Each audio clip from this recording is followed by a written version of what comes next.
This is the Lee Company Countdown to Kickoff. Lee Company, all you need. Visit them online, leecompany.com. Brent Doherty, Blaine Bishop with you. Buck Rising will check in about, 17 minutes live from Indianapolis. Yeah, he's still driving to the stadium. He's making sure he don't get Sanchized. Oh, Lord. I forgot about that. That just came to my mind. I was not I thinking totally about forgot about that. Sanchized. You just turned that into a verb. Oh, man. Hey, yeah, Buck, we'll see what's going on. I texted him around 11 o'clock this morning. I said, you good to go at 12:18-ish? And he goes, Central Time, right? I'm like, no, dude, let's communicate on Eastern Time while I sit in Central Time. Oh, yeah, he was just, making sure he was on. Yeah, I get it, though, because I'll do that all the time. Oh, yeah, 12:30, and they be on Eastern Time. He's like, oh, man, we're an hour off, like, for a guest on the show. Yeah. I forget. I forget to tell him. I get it, but, like, this case, he works here. Like, so he lives here. He's double checking. He's double checking. Like Chris Lowe, for example, I communicate with him on all the times I ever give him are on Eastern Time, and that's just the way that we work. Right. But with Buck, I mean, he's here. Chris Lowe. This is Buck Rising. Titans and Colts coming up today. Indianapolis favored by 14.5. Easy. We see those in college football. You don't see a whole lot of that in the NFL. That is a high point spread. Wow, I don't know, man. I don't think it's enough. Honestly, Ross, where are you on this? You said you don't think it's enough? I don't think it's enough. I'm not betting it because I'm not going to bet against the Titans, but oh man, I hope. I think it's watch this. It's too much. You think it's too much? You've been on your takes this year. Yeah, I think it's a little bit too much, but I remember your take going into the Raiders game where people thought, including me, that was a winnable game, and you went Raiders. Man, that was a tough one. That was It was heart-wrenching for me to do that. That one got people fired. I just think this game is going to be a little bit closer because in the NFL, it's never really clear, even when it seems to be clear. Like that, the Titans are a struggling team. Mm-hmm. And the Colts are phenomenal as where they were the first time they played. Mm-hmm. And I was so impressed with them, especially offensively. 41 points in the previous game. Yeah. So what was it, 41 to what? 20. 20? Yeah. So this one here is probably a game that a lot of young players are finally going to start to get a little comfortable playing a lot, and they're going to start figuring out this game, I'm hoping, that they're marking this league and what they can and cannot do. And then it's going to be proven. And Cam has to, I'm not trying to say flawless, but he can't give the ball away. No turnovers. He gave it to Moore last time. Moore set him up. I was sitting up in the suite there and looking down. The play before, he was mad because they threw an out and he didn't get to it. He was like, oh, crap. The next play, he baited, he went in and then came back. Or you could see him because I was watching him because I love watching him play because he's such a smart player. And then and when he threw it over there with the no look and then that kind of. No look. Yeah, and then he just took off and it was like, oh, no, don't throw it. so I think maybe some of those things won't happen, but you just never know in the second contest. They may run the same game plan. Sometimes they switch it up, give you the same look, and then they do something different just to see. And they have the capabilities of doing that, especially with a team that is really good like theirs, and our team is struggling. So they can take a little bit of risk. But Lou Amarillo, he hasn't been blitzing as much because they've gotten up on so many teams. So he's kind of being really conservative in his approach. So it'll be interesting to see. I just want him to run the football a little bit more, have a little more balance. Hopefully then they are able to do that and not get behind, because I think that's the recipe to keep it away from the Indianapolis coach and Danny Dimes. He balling. And with Taylor and crew. Yeah, I'm glad you brought that play up. So when you go back and look at the All-22, Alec Eilmanor was open in that 3-receiver set. Yeah. And he came off him for some reason, so he didn't see him. But to blindly throw into the flat, did he misread the coverage? Because the coverage was cover 3, I think. Yeah, he was just a flat player, Moore. Moore was a flat player who was squeezed in. But if you read cover 3, then the flat player is there in that defense. Yeah, the guy should be breaking. That's why I said but not on the other side of the field with the no look, and he kind of had no threat. Okay. You're right on point on that. and he played. I was just wondering if he misread the coverage pre-snap. No, I think he was on point. I think it was just a heck of a play by Moore, and he can't throw it that late. That was it, and I think he thought he had just a gimme over there. So yeah, but it's a learning process. He had a good passing percentage. What was it, 70-something last time? Mm-hmm. Or the last game. Outside of his fumble, the other turnover, me and Ross were talking about, it was a tip ball. Outside of that now, he can't make that because that kind of changed the whole game. The team isn't mentally tough enough and good enough to overcome stuff like that, and it was kind of just snowballed after that. But just imagine if that didn't happen. So can they now play into the third quarter and be a little consistent and then give them hope in life? You just don't know. But I'm just afraid that offense, wow. But the Colts, man, they can run, throw. They have scored 29 or more points in 6 of their 7 games. They averaged 33 points. Oh, I dreamed that we averaged 33 points. I dreamed we averaged 33. 13. We averaged 0.7. 13.7, 32. So they're number 1 in the league, 33.1 points per game. The Titans are number 32 at 13.7. That's the Titans score 13.7. They give up 27.4. So 14-point differential there. Colts score 33.1 and give up 20. A 13.1 differential there, which is number 1 in the league too. Yeah. Their offense is humming. Yeah, the defense, and it's the first time that the defense last game played bad to me. They were able to run the ball and throw the ball. It was just like, oh my gosh, we have no shot. With Big Jeff not in there? Yeah, but they were running the football with Jeff out there, to be honest. That is true. But it got worse. So it got worse. Let's just say that. He is definitely a factor. He's probably right now playing the best ball at D-tackle in the National Football League. So, tip the cap to Big Jeff. He's playing phenomenal, but, one guy is not enough against this kind of team. So I'm hoping that they are a little sleepwalkish, let's say, because they think they can just win. I don't know about offensively, but they got some weaknesses too. Their corners are a little weak on the outside. They are. So, Kenny Moore's good in the slot. Yes, but no doubt. When you talk about the outside guys in Mekhi Blackman and Jonathan Edwards, see, and in terms of pass defense, that's where the hole is with regard to the Colts. They are number 29 in the NFL. So does that leave the Titans throwing more often than not, or do you kind of play this game of cat and mouse of we're going to try to run the football as much as we can, and then throw on the outside? You just don't know. Every game is so different. You're just unpredictable as far as the plan of attack. I think the approach is always interesting from each coaching staff, especially for the Titans. Where do you see your advantages, whether it's offense or defense? I don't know. That's why I'm picking the secondary for the Colts is all I can see. Couple of things that we will bring up over the course of today's broadcast. We'll be with you until 2:30. Titans Radio takes over at that point. Again, Lee Company Countdown to Kickoff. Lee Company, all you need. Visit them online, leecompany.com. You can watch the show live, YouTube, Facebook Live, Twitter, Twitch. The question on YouTube is Jeffrey Simmons playing today. I just read that. He's listed as week to week, which is never a good sign. Oh, no, he's out, right? They already said, Ross. Yeah, he's out. There you go. Yeah.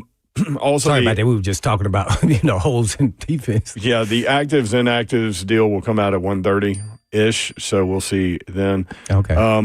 Brycer 3476 says if Ward fumbles again, we're going to have conversations. What do you think is leading to that? Because that's non-contact fumbles that are happening. I know that was 2 times in a row, right? Two games in a row. All I can just chalk it up is he's just a very relaxed, and you could say at this point, if it happens one more time, that would be careless. Now, he knows that he can't be just dropping the ball. I don't want people to talk about all his hand size and all this craziness. He's been playing ball. Now, the ball is different in the National Football League. It's bigger than college football. It is. But I don't think that that's the reason why he's letting, slip out of his hands. Now, you could talk about, how they're, rubbing the balls and making them not slippery, because initially all the NFL balls are very slippery when you get them. Now, they have someone in the equipment room that rubs that out and makes it where it's been used, especially for the kickers. They have different balls, actually.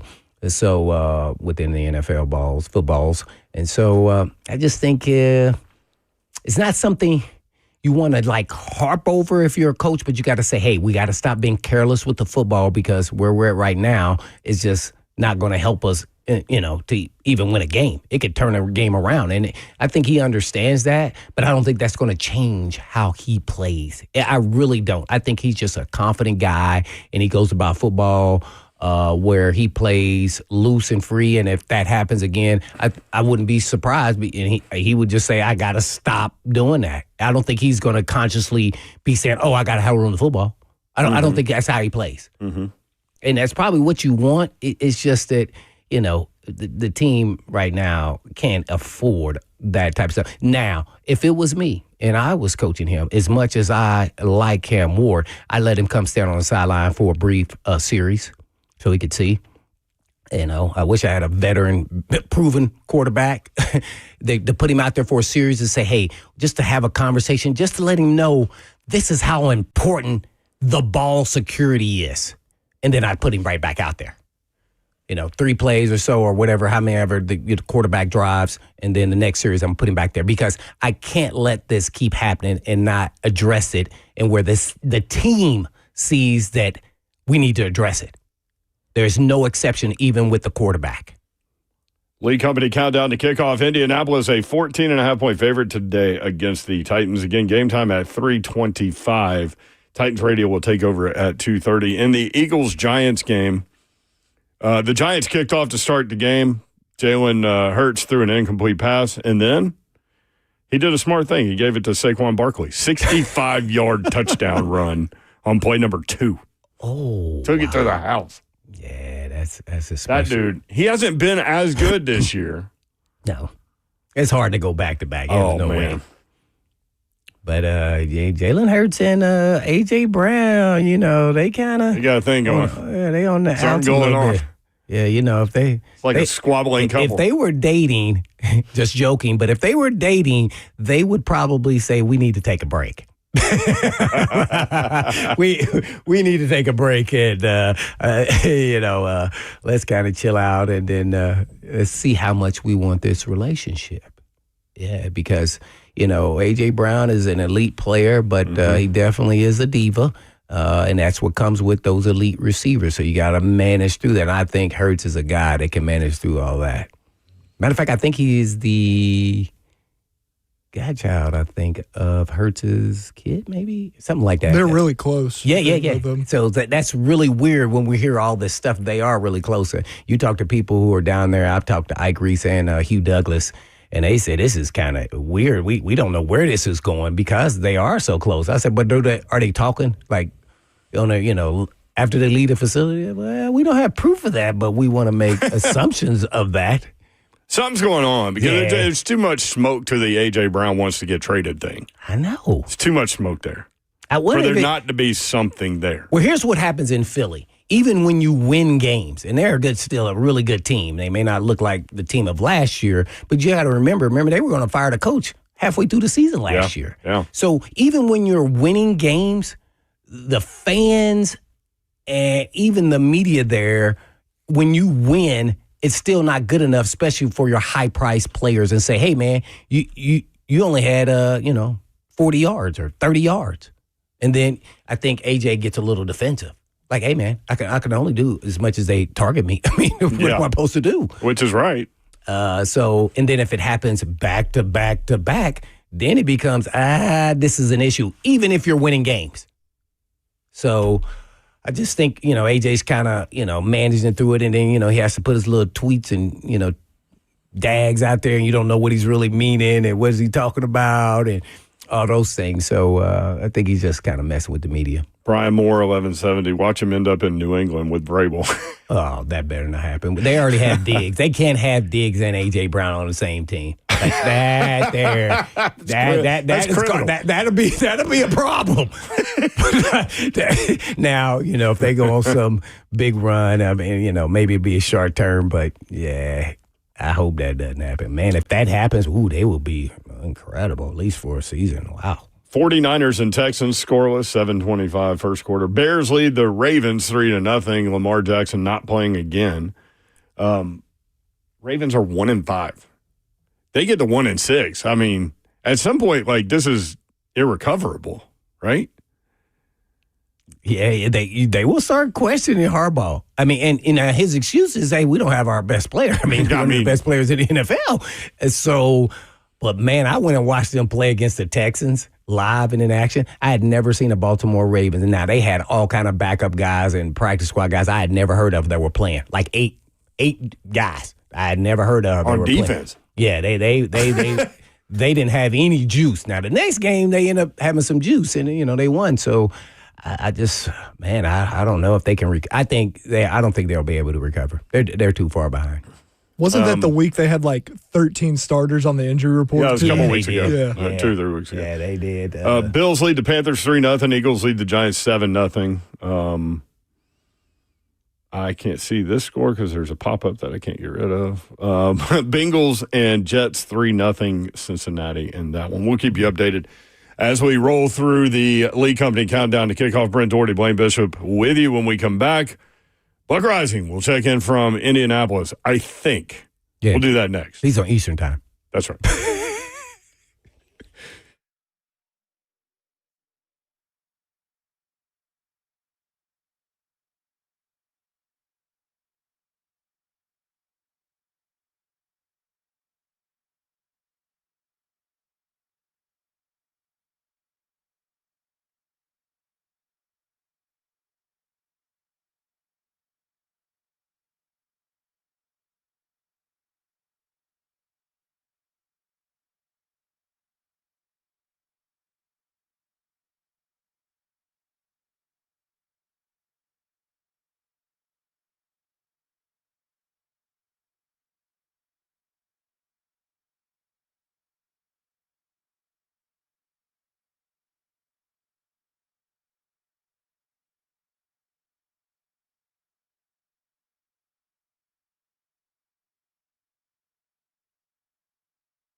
This is the Lee Company Countdown to Kickoff. Lee Company, all you need. Visit them online, leecompany.com. Brent Doherty, Blaine Bishop with you. Buck Rising, you just checked in with Buck. What did he say? I believe he's going through security. He's supposed to call back in a few minutes, but he is alive. That's being irresponsible. He should have got there beforehand. He knew what time he was supposed to come on. See? Oh, Diva. Oh, hey, he's our A.J. Brown of the station. Oh, yeah. He's our A.J. Brown of the station. If Buck Rising played a position in football, it would be wide receiver. Yeah. He fits the bill. We always got to pull the chain on. It's funny with DBs, too, because I'm starting to see diva acts out of cornerbacks, not safeties. Safeties are the quarterbacks always had a little bit of diva. They're kind of getting that way, aren't they? Yeah, man. They're finesse players, man. All of them used to tell me, man, hey, man, I'm not. My job is not to tackle. That's you, man. So if that big old running back come around here, man, ain't got nothing to do with that. Well, that's a famous quote from Deion Sanders. Like, I don't get paid to tackle, and he says he never said that. But like, he says he never said that. And cornerbacks like say it all the time. Like, I don't get paid. Deion said it. Like, I remember Samari Rowe was like, hey, man.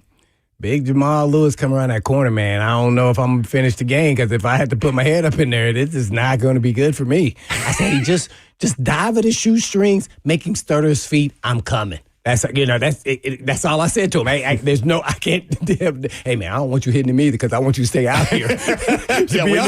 We need you. Yeah, we need you. So you cover it. You do you, and I'll do me, and we'll be good. Yeah, y'all worked well together, that's for sure. Because that dude. Unbelievable skill. Oh, man. Great. I mean, the talent on Samari Rowe. People have no idea. He would have been, watch this, nobody knows this, he would have been Travis Hunter on our team. Mm-hmm. Now, his rookie year in training camp, he had a bad injury at practice on his neck.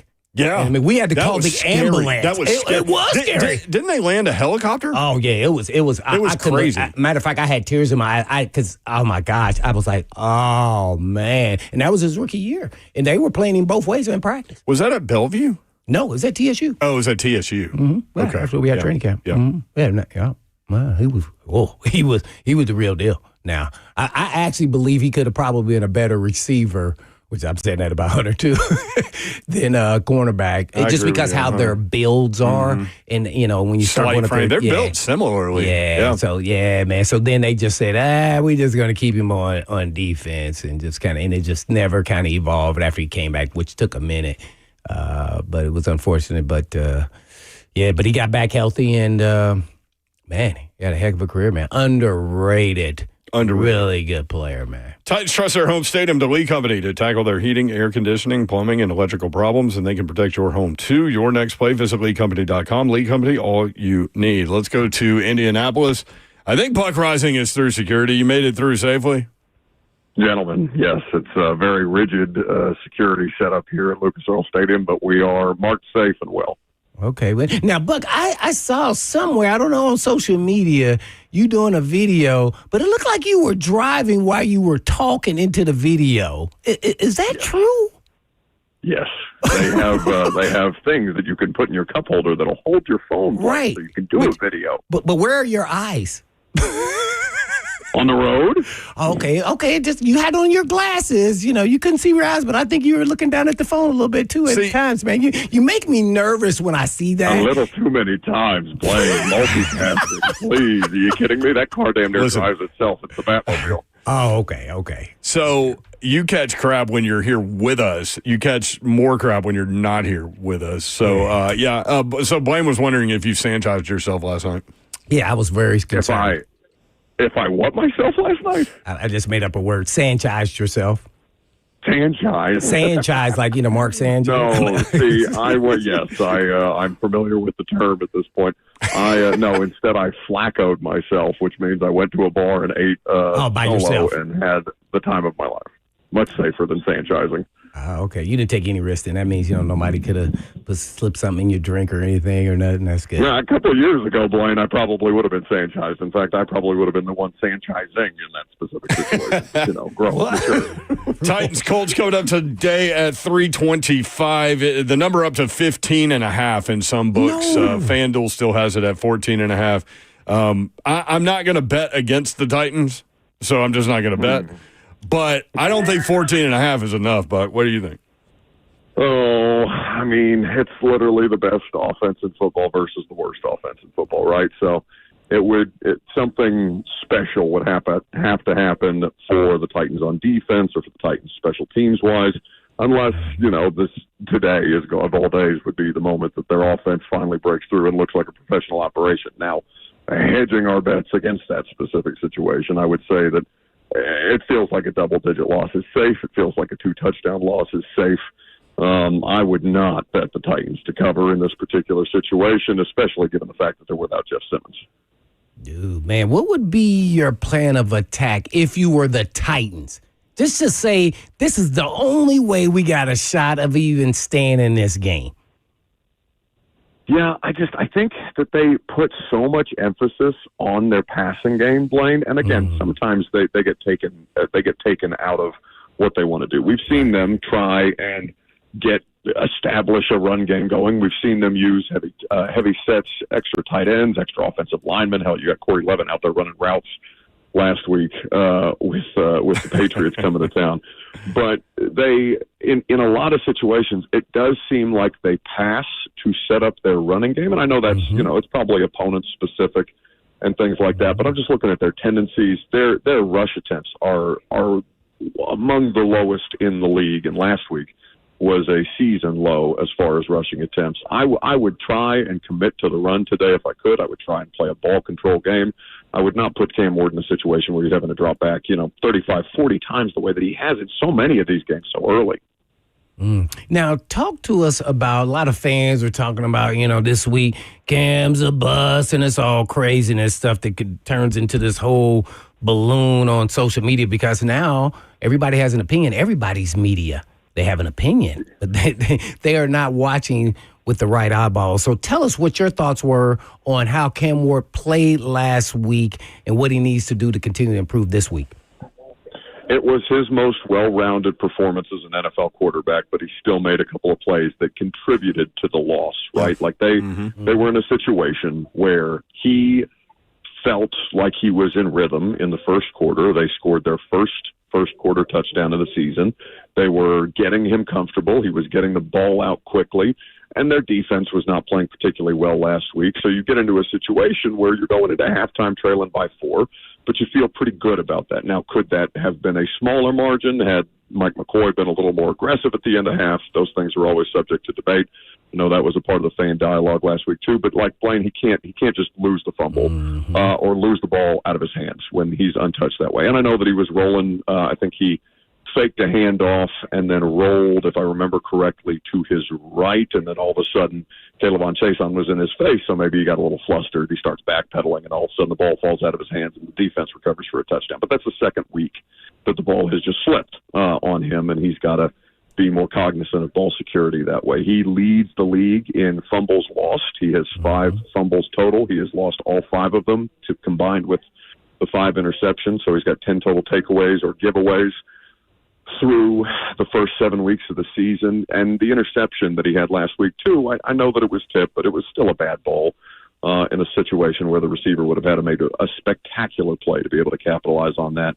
And that's a part of the conversation that we've had with the coaching staff this week about his eyes and his feet being on the same page and, in essence, being married to one another to kind of wean out some of those inaccuracies or some of those balls where it looks like he might be not necessarily on the same page as his receiver, or maybe he's expecting a receiver to sit as opposed to continue the route.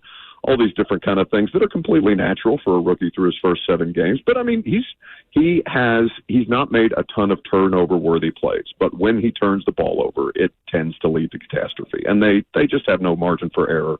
And so when you're in a situation like that, where not only are you not scoring, but your quarterback is putting you in difficult positions, despite some good that he showed last week, it's really easy for people to overreact in real time. No question did he contribute to the loss last week, but he's far from, it's far too soon for any conversation of bust. Like I don't like doing that kind of stuff, but it's fair to have a conversation about him and the turnovers. Yeah, no doubt about it. We're on with Buck Rising. And Buck, that was the first game with the new head coach. Did you see anything with your trained eye that looked a little bit different about the team not just their play, but the approach, I guess, maybe with McCoy as the head coach, or was it just kind of game specific and not a lot of change? Just gave him a little bump in juice for a new head coach, and then that kind of waned as the game went on.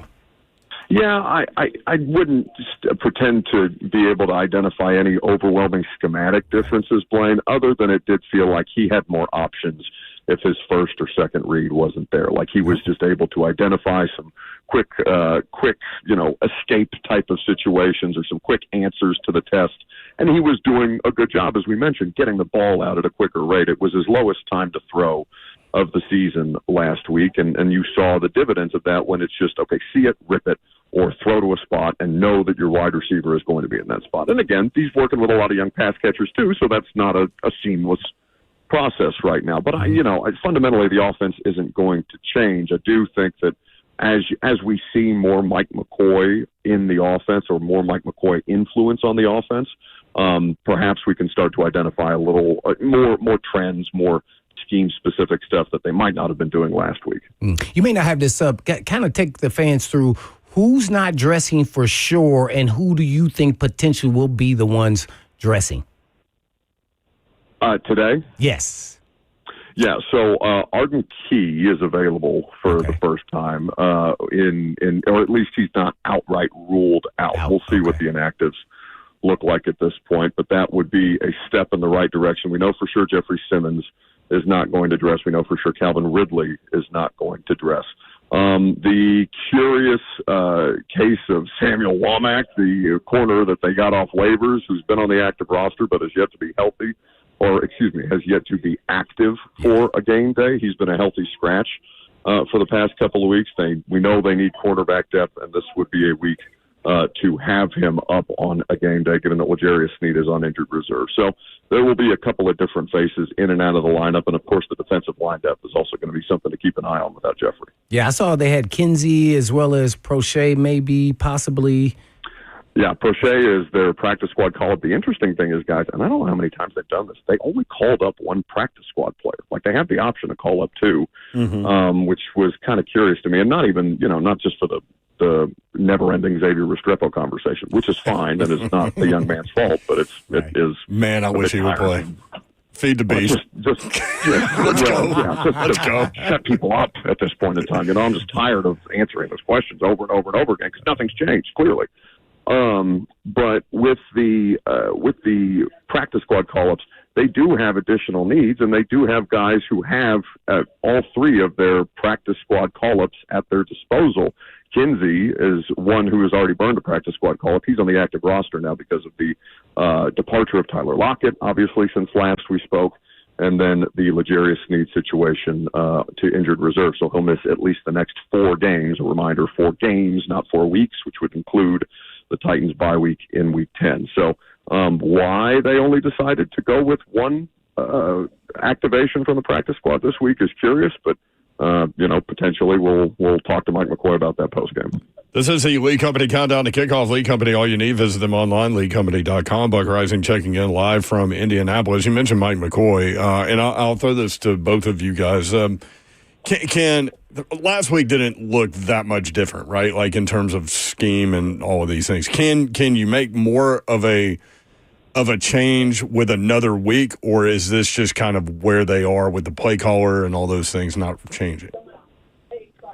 Blaine, if you want to speak to that first, just in terms of how much more you can build from one week to the next once the coaching staff has a little more of a normalized situation after Brian Callahan got fired a week ago and everybody was sent scrambling.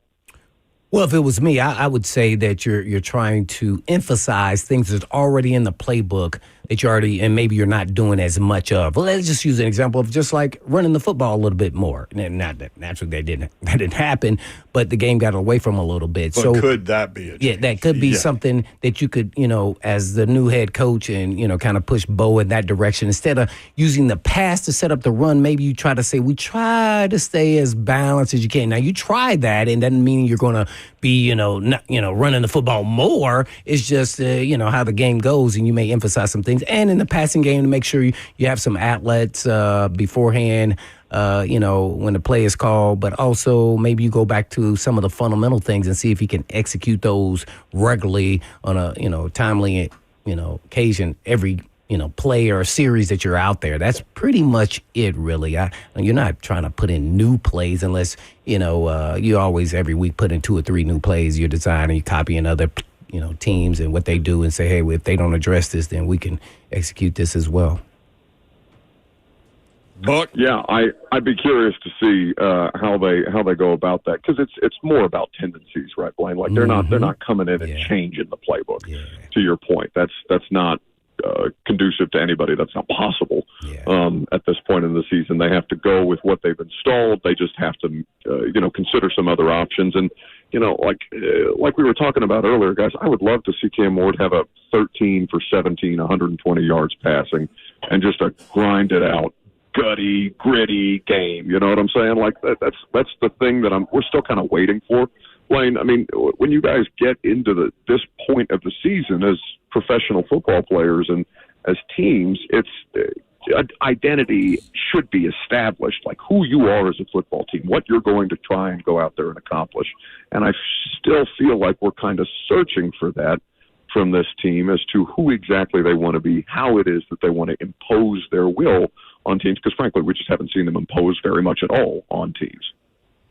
Yeah, the question I have, though, to both you guys is, when I'm watching now, I feel like fundamentally it seems as though every game that's happened this season, they get fatigued. And I'm not talking about just physically. I'm talking about mentally. Yeah. And I just don't know if I'm just seeing that or just kind of making it up in my head, because I just don't understand, like, some of the things that is going on out there. And I feel like they just kind of lose concentration. Even veteran players like Snead, and when they called them lazy, they were really saying that, hey, they're trying to really take a play off where they think you're not going to throw over here, and then they're not technically sound. Like, every play, you must be technically sound and understand your responsibilities on a play. And I feel like that's happened to a lot of the guys out there, whether veteran or young player. Yeah, I feel like I can objectively say, and Blaine, you can feel free to push back on this, but I just feel like they're undisciplined. Like even the guys who are supposed to be, who are supposed to kind of bring that and set that tone for the rest of the team, and who are supposed to execute and operate at a high level, we're not seeing that. The quote that you're referencing, for the audience who may not have caught that last week, is Kayshon Boutte said on his touchdown reception against the Titans in Week 7 that they took advantage of some lazy corner and safety play where Snead got his eyes caught in the backfield. All of a sudden, Boutte's running behind him. He's expecting safety help, but Quandre Diggs isn't where he's supposed to be at that specific point in time, and the thing just kind of falls apart. And Blaine, it's not the first time, right? Like, it's you tell me how uncommon this is, where you've got players, and I get it, like after games, after you've beaten a team, it's easy to say what you want to say. But, I mean, you'll remember in Week 3 when the Colts played in Nashville, and Michael Pittman is not like egging on or trying to take a shot at the Titans. He's just saying, yeah, we saw them come out flat in pregame warmups. We're like, I don't necessarily think the team wants to be here today. Let's go take it from them. And they did, right? I don't know. It's happening all the time. Like, I mean, the Raiders assistant coach that was anonymous and said, this is the worst team I've seen in 25 years. In 25 years, like you have they just gave me chill bumps, man. Like, oh, what? Oh, man. All over the place, Blaine. And, like, Mike McCoy's doing what he's supposed to do in those situations. He's saying, yeah, I just disagree with that. But, like, I don't know. There's so many different examples from multiple organizations, multiple different players calling things out on the Titans that are being taken advantage of. And they look like a minor league operation. Like, I don't know how you couldn't agree with that.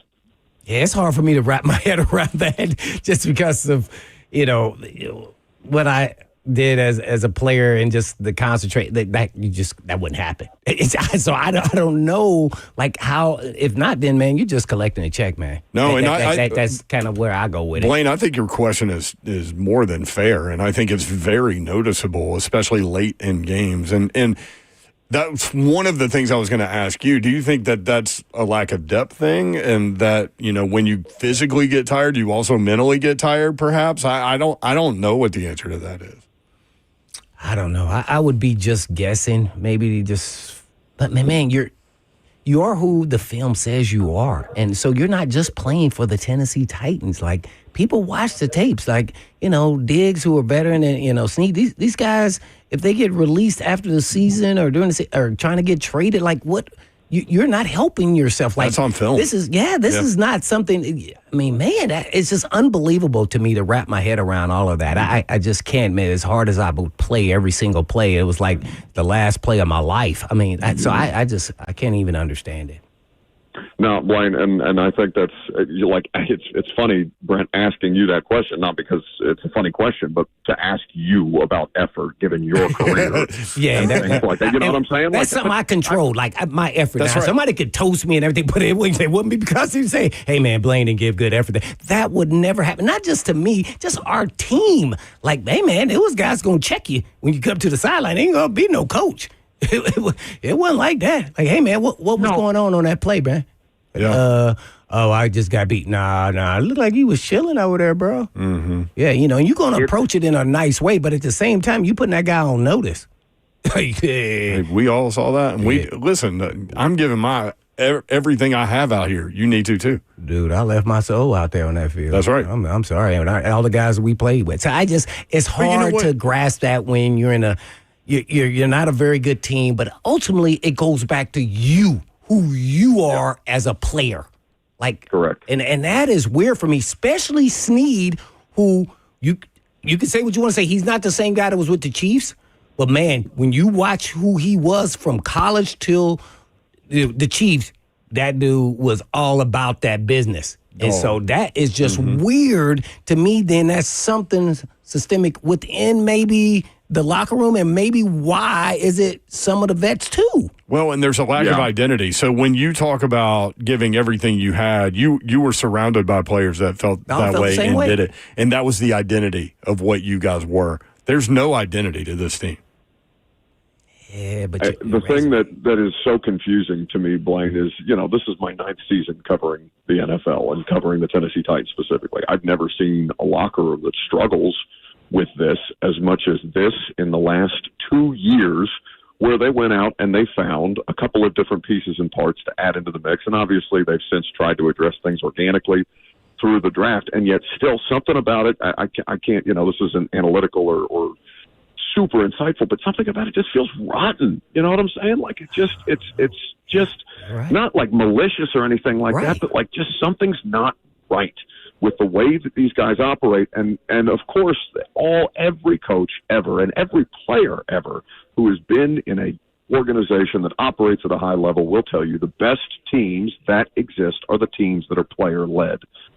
I don't think that there's a lack of effort on the part of people like Jeffrey Simmons, who's, to his credit, trying to find different ways to get people up to his level, if not, from a performance standpoint, at least from an effort standpoint, right? And yet still we're having these conversations where teams routinely, either publicly or privately, it's not even just anonymous, Brent, right? It's not like that Raiders coach just going on the record, but don't use my name. It's players who are comfortable in the media saying these guys don't try very hard. And that's what sounds crazy to me.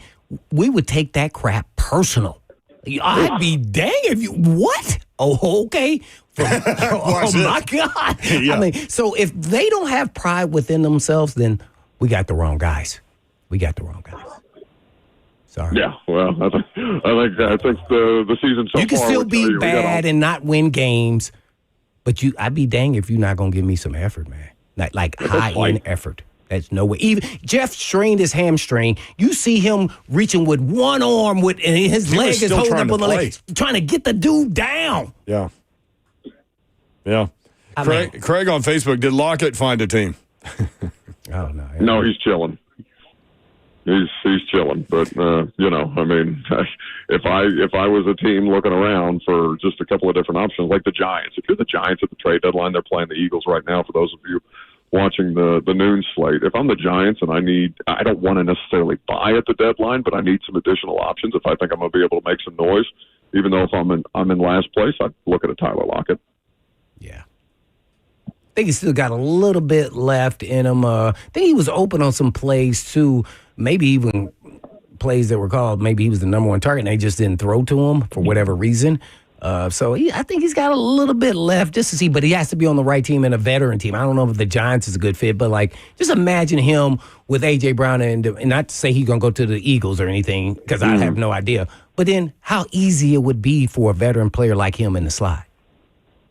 See? No, you would be able to take advantage of so many different opportunities. They just what's left underneath, right? Because you have guys who attract moving the chains. Legitimate attention. Yeah, so I hope Tyler Lockett, to his credit, was a good soldier. And listen, it's mutually beneficial here, at least in that situation, because you get more Chimere DK, right? And no Calvin Ridley, so it's Alec Iman, it's Chimere DK, it's Gunnar Helm, and the young guys who need to play anyway, because that's where the value is in this season. If the season is going to be at loss, let's at least see the development of the young players. Wait, before you guys go, now, I agree with all of that. Now, if you're trying to trade a couple pieces that you know you're not going to sign, you just said Gunnar Helm, and I agree with you that he should be playing more. But how do you also increase the value of Chig without focusing on trying to get him balls so they could see what he is worth, and then, teams would up the ante and maybe give us at least maybe a fifth what he went, or, six or something. Maybe, some teams are just going to sit back and say, nah, we'll just wait till the season's over. Do you do that if you're the Titans or no? There may be people in the organization who want that, right, Blaine? But ultimately it's on Cam to get them the football. Yeah, so however the play works out, I don't think it's quite that structured. Again, you could speak to that better than I could. But Chig was very excited, very much looking forward to playing the Patriots, for example. He talked about circling that game in the locker room leading up to the week and how important it was to him and all these different things. And he had 2 targets, and I'm pretty sure he was without a reception. Right. In that game. He can't control how many targets. It didn't work out. Yeah. Right. So. All right, Buck, before we let you go, path to victory for the Titans today? Or is there a path? I think I said this week, magic. Yeah, you don't wish any actual harm to befall the Indianapolis Colts or anything like that, but literally a comet would have to hit the home sideline. Oh, my. For that. What a story. Some kind of natural disaster. The earth just opens up. Oh, no. Before you go, I have to ask you one more question. Do you see right now, in some form or fashion, Titans' future plans of what direction they're going? Not the players, but necessarily management. Do I see? And that's what I was talking about, the Chig, the McQuarries. Where are we going? And then all of a sudden now we have injuries at corner, and then, it's just, I feel like there is no plan. That's kind of what I see. I think that every time you reset the board with people in these positions, Blaine, they come in with their own plan. So I know what Mike Borgonzi and Chad Brinker and their respective staffs, their plan is, but it doesn't involve a lot of the guys who are already here. So that's a really, and hell, it doesn't involve guys like Jarvis Brownlee, who got sent away for a bag of peanuts, and all of a sudden you're relying on L'Jarius Sneed as if that's a safe proposition in the year 2025. So, I think their plan is to get their guys, and none of their guys, save the quarterback and Jeffrey Simmons, happen to be here right now. All right, cool. I appreciate it, man. There he is. He's Buck Rising, and you can get him on X at Buck Rising. Also, Instagram, TikTok, all those things. You can get videos of him driving. That's where it is. Safely. Yeah, safely. Thank you, Buck. Safe, boys. Buck Rising in Indianapolis.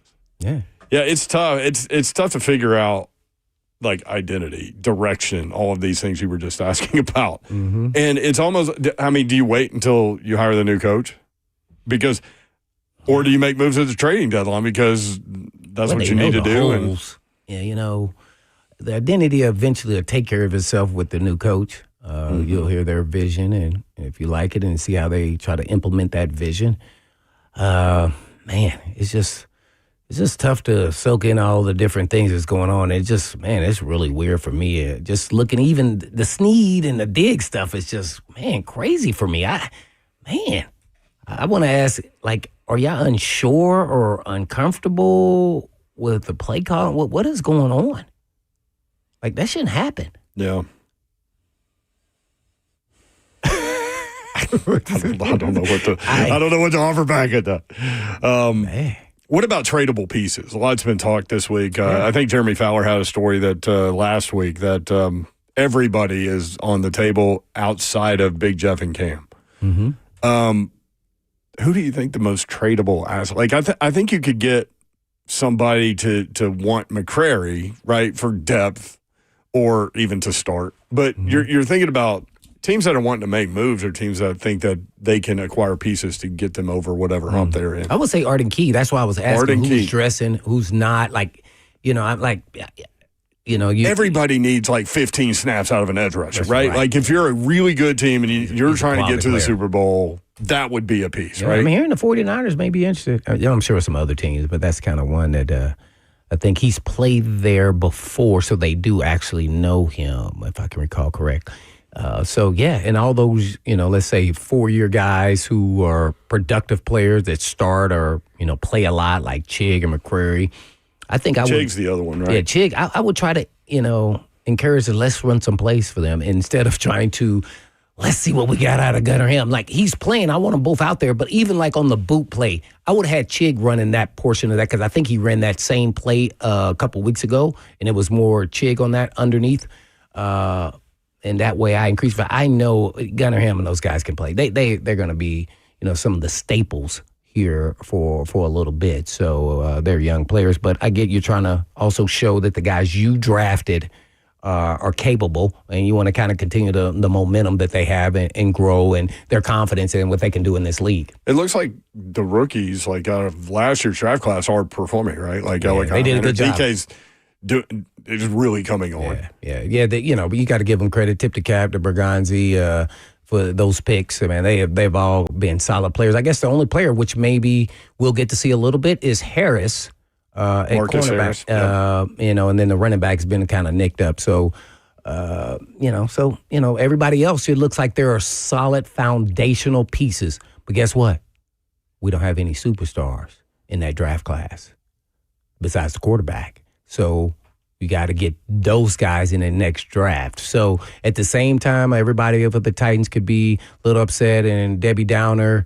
If they get another high top 3 pick, they can then trade that pick and get multiple first-round and second-round picks. That's how you get your team back to the forefront real quick because those guys, their talents of the first, second-round guys are off the charts, and they can be game changers.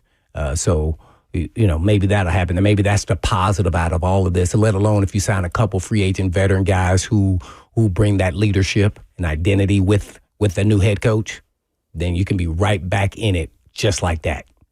615-737-1045. If you want Embraer, Doherty, Blaine Bishop with you until 2:30. The Lee Company Countdown to Kickoff. Available 24/7. Put Lee Company on your team to tackle your home's heating, air conditioning, plumbing, and electrical problems. Schedule online at leecompany.com. Lee Company, all you need. You can watch the show live, YouTube, Facebook Live, Twitter, and Twitch. YouTube, let's see. Brian Moore, 1170. DK's only had one good quarter. In terms of wide receiver play, 4 for 70 and the touchdown, had the long ball last week.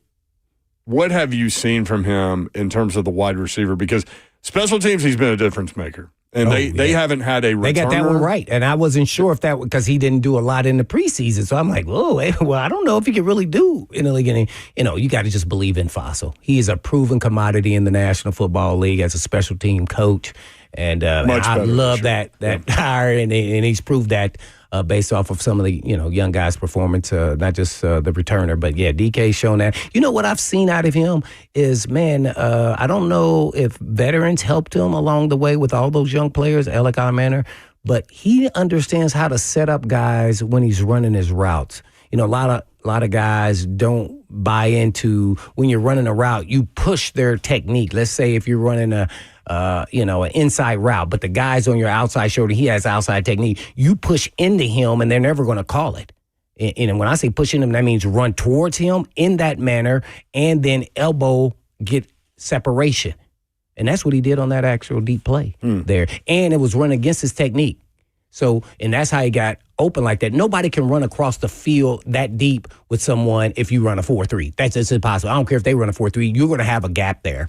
And he, learned how to use his route setup. And So yeah, I kind of like what I saw, and he's definitely proven that on special teams. That's a no-brainer now. I mean, it's pretty obvious. He's leads the NFL in all-purpose yardage. All-purpose yardage. Yeah, yes. so that's impressive. So part of that is they're taking off a lot. What you expect out of a rookie player, Alec Imanner is up and down. Sometimes he catches not, and then sometimes he's invisible or not. But you want to try to now. That's why I said today is a day that you want to start seeing consistency out of those guys who've been playing. You want to see now they understand what they can be in this league now. Can they start elevating a little bit?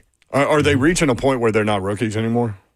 If you've been playing from day one like Alec, I would say after, week 4, they know what they can do. So now it's about opportunity. Can you make the most and seize the most out of your opportunities? Let's do this. Let's take a quick break. If you want in, 615-737-1045. You want to talk about the Titans-Colts matchup, the Titans in general, we are here for you. Brent Doherty, Blaine Bishop. This is the Lee Company Countdown to Kickoff, 615-737-1045.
It is the Lee Company Countdown to Kickoff. Lee Company, all you need. Visit them online, leecompany.com. We can take your phone calls. Brent Doherty, Blaine Bishop with you. 615-737-1045. 615-737-1045. Titans at Colts coming up today at 3:25. Weird start time in Indianapolis. Usually the late games are the West Coast games. I was miffed on that. I couldn't believe that. I mean, think about it. If you live in Indy, they're on Eastern time. So this game starts at 4:25. How weird is that? Is that normal, Ross? Give us an explanation. I'm sure you know. I have no idea why it started at 3:25. We talked about this when you got here. Oh, man. When did we change Blaine texted me today, like, why is this game at 3? What time are we on? Like, yeah, well, I was like... Usually Indy gets the noon game. You grew up there. Like, yeah. So, they're Eastern. They change times. When did we change time? I know you're always on top of that. Oh, I looked it up today. When did we change that? 1865. It was a railroad thing. Oh, okay. But I'm talking about time zones. Yeah. So because Indianapolis is straight north of us, but they're on Eastern time. We're on Central time. Yeah. I've been on Eastern time before. I don't want any part of Eastern time. No, I mean, that's why I made my home here. Because of that. Now, we're about to time change and fall back an hour. So what is that date? That's November 1st, I think. So November 2nd, the sunset time is like 4:52 or something. Oh, so we literally got like 5, 6, 7 days. You remember from doing radio with me, man. I know you so against that. Oh, I know. Spring forward and stay there. Like, why are we falling back? I don't like it dark at 4:30. That's my personal opinion, and if you agree with me, great. If you don't, great. But I don't like it to be dark at 4:30. That's just me. All right, Titans and Colts. Indianapolis favored by 14.5 on FanDuel. It's moved up to 15.5 in some sports books. What do you explain first of all before you gambling that part there? Like, what does it mean when it goes from 14.5 to 15? So people are putting money on that for the Colts? Yeah, so the sports book's driving the price up to balance the money a little bit, but there's really no big difference between 14.5 and 15.5 because you're not moving through a key number of 3, 7, 10, 14, Oh, so there's really not that big of a difference either way. But I'm not touching that. Colts are 6-1, best record in the NFL. They've won 3 games in a row. What do you see from this offense? Like, what? What do you not see? Right, but I mean, like, as a football fan, it's fun to watch those guys play offense. I mean, it is crazy. They hardly ever punt. They score almost all the time. Like, 6 of their games, they've scored at least 29 points. Yeah, it's really impressive. I would say it's more the play calling and the rhythm that they're in for this long period of time, let alone, they have some great weapons, naturally Taylor. Danny Dimes is playing off the charts, his confidence level. They might as well already give him an extension now. I wouldn't be giving him $50 million, but that probably is what's going to happen. He's in a 1 year, $10 million deal. 14? 14, okay. I think it's 14. 1 year deal. Because I thought he was going to be the starter before the season started because you don't give your backup $14 million in my mind. But Tyler Warren, Downs, Pittman Jr., Pierce, let alone the kid from here was here for high school, Mitchell. So they're just in a rhythm now of running the football and throwing that I hadn't seen it. That's why I said after the time they beat us the first time, what was that, week 3, that this is the best offense I've seen in the National Football League. They have to be a top 5 AFC team. And people didn't want to recognize that, and I get why. It was because Danny Dimes. It's like, he's going to fall back to Danny Dimes. Now, we must not forget, when he was at the Giants, he did have a couple good seasons there. And now with the weapons that he has around him, with their offensive line, which is, they don't have, they have a couple high draft picks, but, the base of them are like 3rd, 4th, 5th round guys. So it's kind of interesting. They kind of 2nd-year guys or 3rd-year guys. So I just think the offense matches the personnel. And once that clicks and the system comes together, man, you got something special. I mean, just think about that, man. They only punted once against the Titans that game. They went a couple games, I think 2 or 3 games at the beginning there. They hadn't punted at all. So they're hitting a stride. They can hit you deep, short. They got matchup issues, especially with your guy from Penn State, man, that Tyler Warren, man. Tyler Warren's a problem now. So I'm hoping Winston plays a little bit, plays dime. And now that he's finally healthy, they kind of eased him in a little bit. He showed flashes. Man, what a great specimen, just look at, especially I'm watching him because he has number 23 on. Man, he has the size, the athleticism. So I want to now see him be out there a little bit more and see if he can bring more to the table on the covering of guys like that and matchups and let alone in the run front and, and blitzing and those things. So we get to see all those members of let's say the top 4 round guys really contribute from all phases of, the offense, defense, and special teams. So I'm interested to see that, man. But wow, they're playing phenomenal right now. And so hopefully maybe they get out of rhythm. Maybe something happens here that you just never can account for in a game and go, man, they didn't look the same. And you just don't know what that could be. Maybe one of the linemen get nicked up or Danny Dimes goes back to, you get in his head a little bit and you do a disguise and then all of a sudden he throws one. Now he starts hesitating on some of his throws, get him out of rhythm. Those things can happen, and it can happen pretty quickly in a game. So you just don't know, especially if the Titans all of a sudden, let's say they get a special team and a pick six. Let's say something like that. They got momentum.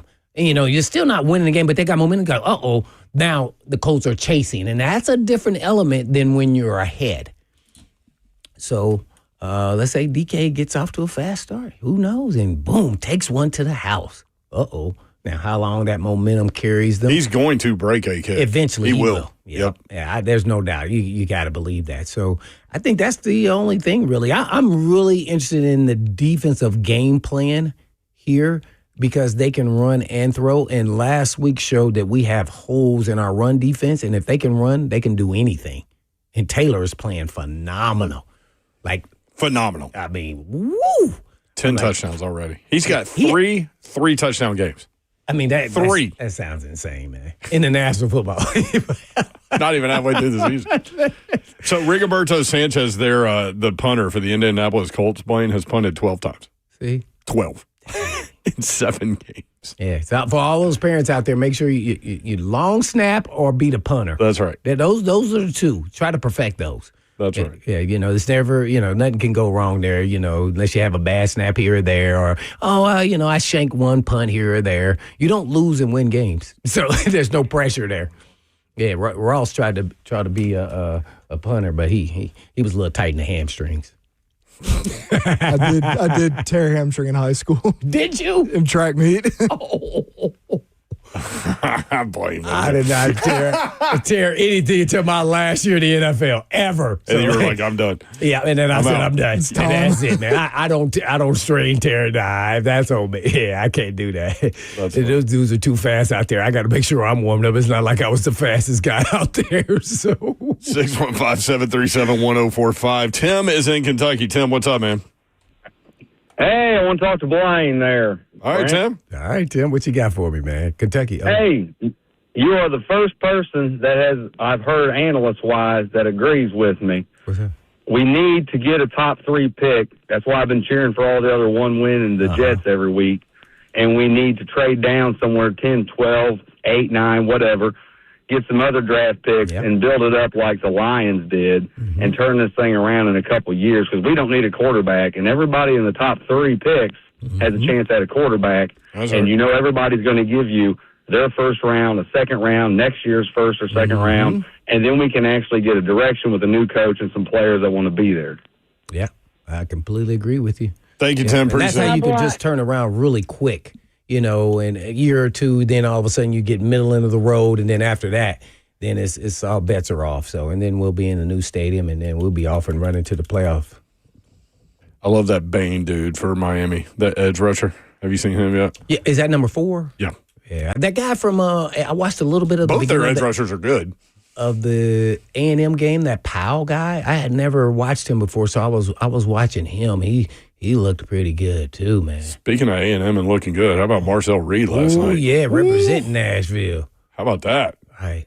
The move he gave, the little okey doke move on the goal line. Oh my God! Defensive back tried to kill him at the goal line, and he just stopped. I was like, he dove through the air and missed everything. Yeah, because he's kind of a thin frame guy. So the only other guy is Jaden Daniels that you would probably think he compares to a current NFL or a former player. Because I was trying to figure out like who his game would be in the NFL. I couldn't figure it out. That was the only guy I could come up with.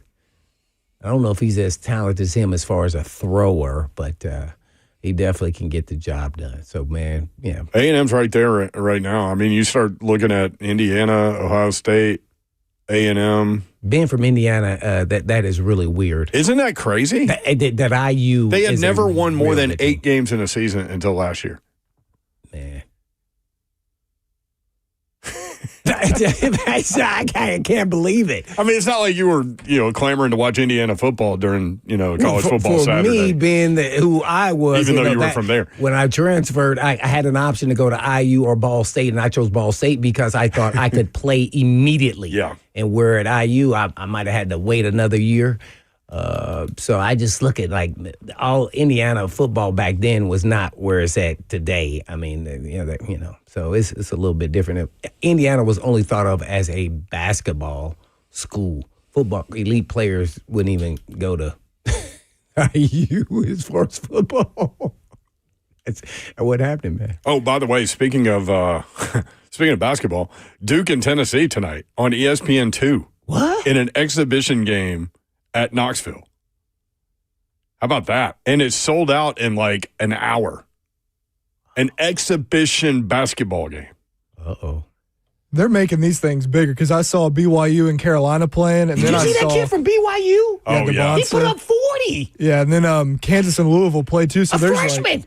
He's supposed to be the number one guy in the country, depending on He's which going to be the service. first pick of the draft. Well, normally exhibition, they play like D2 schools or FCS schools. Back in the day, they did. They play hard, though? I mean, They're playing top I've never teams watched right an now. exhibition like that. Yeah. Watch tonight. 6:30, right? On ESPN2? 6, I think. 6? So probably like 6:10, 6:15.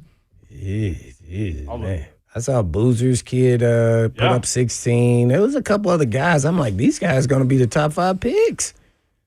I mean, as true freshmen, I'm like, wow. Ament is in that discussion too. Tennessee's freshman. Yeah. Him and Boozer will probably be matched up against each other. They will be.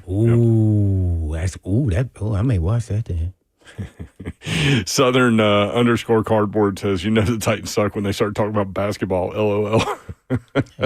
It's college hoop season, man. It is college hoop season. So Arden Key not ruled out today. That would be nice to have him in the mix. But, I mean, Danny Dimes is playing at such a level, man. Number 5 in the NFL in passing yards.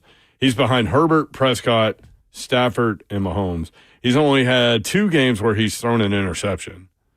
So he's only thrown 3 all year. He threw 2 against the Rams, and that's the one game they lost, 27-20. 10 touchdowns, 3 interceptions. He also has 4 rushing touchdowns, so that's 14 so far in 7 games. 71% completion percentage. Yeah, he's playing at a high level. Yeah, man. And people forget he's a real good athlete now. Really good athlete. And he's sitting in the pocket taking shots and standing in there, man. I can't believe it. It's almost like this is, man, and he's doing it consistently. So, I don't think it's going to change. I really don't. I mean, how do you defend it? I mean, he's playing at that level. Jonathan Taylor is the leading rusher in the NFL, and he's got 3, as we said, three touchdown games already this season. We got to try to just stop the run and do everything we can. And in the corners, you're going to be on the island. Sorry. Deal with it. Yeah. Because if you can't stop the run, they're going to be able to run and pass. And they'll do everything. Yep, and then you're screwed. We may be screwed anyway, but hey, man, you gotta give it your best shot, man. Jonathan Taylor leads the NFL in rushing with 697 yards, averaging 5.3 yards per carry, 99.6 yards per game, 10 rushing touchdowns. Rookie tight end Tyler Warren leads the team in receiving yards with 439, 33 receptions, 439 yards, and 3 touchdowns. He's had a touchdown reception in the last 3 games. Each of the last 3 games. He's had 1. His worst game so far this season was against the Titans, 3 for 38. So if Titans fans are listening, and maybe you're a casual fan and you didn't notice Tyler Warren, that was his worst game. So he came into that game, I think, a little nicked up. I think it was his ankle. That's right. I can't remember what it was. It was something. I don't remember either. I guess he didn't get a lot of targets. So I was like, oh, man, at least he didn't destroy us. But they still killed us. So, they targeted him on, was it the first play of the game? That, out route, and it got reviewed, but it was incomplete, I think. I tried to go back and watch that game. I made it after the first quarter. I just said, no, this is enough. It was torturing. It was torturing me. Michael Pittman Jr. leads the Colts with 35 receptions, 35 catches, 351 through the air in terms of receiving yardage, 5 touchdowns. Blaine, Michael Pittman Jr. has scored a touchdown in 5 of the 7 games. He's the one that said that their stats are. They didn't come out. We didn't come out the tunnel, right? Was that him? Yeah, that was him. That's his dad played running back in the league too. Mm-hmm. He's 6'4", 223. Boy, these dudes are big, strong, and fast. Boy, got to hit them in the gut when they go up and catch that ball. So I started thinking about you punch a boom. If I was playing safety back in the day. One of my secret, deals that I would do. One of your secret deals? Yeah, they reach up, bam, right in the gut, man. One hand is up trying to defend, the other one's hitting him in the gut. Yeah. Oh, man, I needed every advantage I had. I mean, dude, I'm only, 5'10" guy, man, with 6'4". Who gonna win that? Come on. Now all the rules are in favor of the offensive players. Yeah, they do. So, you start doing that, here's a flag, here's a flag. No. If I cut you and punt him in the gut, right when the ball gets there, bam. Nope, I was defending the ball. You saw my other hand, I was trying to knock the ball out. Yeah. Yeah, man, they got to find out, the cheat codes. It's just like playing a video game, man. You got to find out the cheat codes. Ask Ross about the cheat code. Yep, year 6. He's 28 years old. Josh Downs, 5'9", 171 in year 3. 6 receptions, 42 yards and a touchdown in last week's win over Arizona. He had catches? I thought he was out because of. No, this was last week. Oh, okay. No, I mean, I thought he was out last week, but he was coming back this week. I didn't know. Man. Oh, maybe he was out last week, and the Arizona game was the week before. Well, yeah. I think they held him out for concussions. I should have said his last game. Yes. Yeah. Mm-hmm. I may be wrong on that, but yeah, I think so. He's out this week, though. Their leading tackler is their safety, Nick Cross, which is interesting. 53 tackles, 1.5 sacks, 4 tackles for loss, and does have an interception. But their leading tackler is their safety, and they play mostly, deep cover 2, so. Yeah, oh man, that means some guys are getting some running. They give up passing yardage. That's kind of like when you dive into the statistics. That's where I think they're 24th in the 29th. They're 29th in the NFL in passing yardage defense. I was gonna say, and we and you mentioned their outside corners. You can do some work. I think there's some possibilities. I wish we had a little bit of Ridley today, but. That's okay. So we got to go with Ellick. And Van Jefferson has showed up the last couple games. So I like that a lot because I think he's a good, solid, 3 in this league. Mm-hmm. Yeah. Linebackers, Zaire Franklin, pretty good for them. Defensive tackle, DeVorest Buckner, year 10, 6'7", 295. That dude is huge. He's tied for the team lead with 3 sacks. Taquan Lewis, who missed practice this week, and Kwity Paye both have 3 sacks. Also, Lewis had 2 sacks against the Titans previous game. The one here. We can't let that happen. They D tackles, man. Ooh. And then Paye. Who's the young guy they have, too, or the pass rusher? I forgot his name. Is he doing well, too? Are you talking about Taquan Lewis? No, I thought it was what's the guy from UCLA? Do you remember the guy? Let me see. I thought they drafted him last year. Man, I thought he was going to be a problem. But maybe he's nicked up. Overall, their defense doesn't have to do a whole lot based on what their offense has been doing. But once you get up, now you're pretty much kind of playing don't give up the big play. Oh, you're talking about Latu? Yes. Yeah. Yeah, he's a good player, too. He had a good game. Yeah, so, they got some guys. They've done a good job. So, total offense, Indianapolis, number 2 in the NFL. Pass offense, number 5 in the NFL. Run offense, number 7 in the NFL. Really? Points per game, number 1 in the NFL at 33.1. Titans, total offense, number 32. Pass offense, number 31. Only the Jets are behind them. Number 31 in run offense, Cincinnati, the only team worse. And points per game, number 32 in the NFL, last in the league at 13.7. Defense, Indianapolis, total defense, number 22. Pass defense, number 29. Run defense, number 6. Points per game defense, number 9. So bend but don't break kind of deal. So they give up 20 points per game. Tennessee, total defense, number 24. Pass defense, number 14. I think that's because people are running the ball a lot once they get the lead. Get up. Run defense, number 29 in the NFL, and points per game defense, number 28. They're giving up 27.4 points per game. Yep. Yeah, that tells a little number breakdown there for you. For us where we're at. 615-737-1045 if you want in. 615-737-1045. The Lee Company countdown to kickoff. Lee Company, all you need. Visit leecompany.com. Brent Doherty, Blaine Bishop. You mentioned getting loose because you said you weren't the fastest guy or most athletic guy or whatever. Yeah. However you said that. What was your pregame ritual? Like, did you guys have a specific time you had to be at the stadium, or how did all that work for you? Oh, well, I don't remember the exact time we would have to be. I think it was, for a 12 o'clock game, you want everybody there by 9. But I would get there early, and my pregame ritual was... I've never asked you this before. I know. Nobody really knows. Nobody ever asked me. So I would get in the hot tub, warm up. I would draw off very thoroughly, and really I would do a little contrast and get in the cold tub back and forth for about... 12 minutes. And then after I dry it off, I would connect every, I forgot what they call them. I'm going to call them stem machines where you got the pads, and I'd put them all over my hamstrings. And then they would just gyrate my hamstrings. So you're trying to loosen up all the tissue. Yeah. So that's kind of, I would lay there, and Mr. Takahashi would be the guy, putting those on me.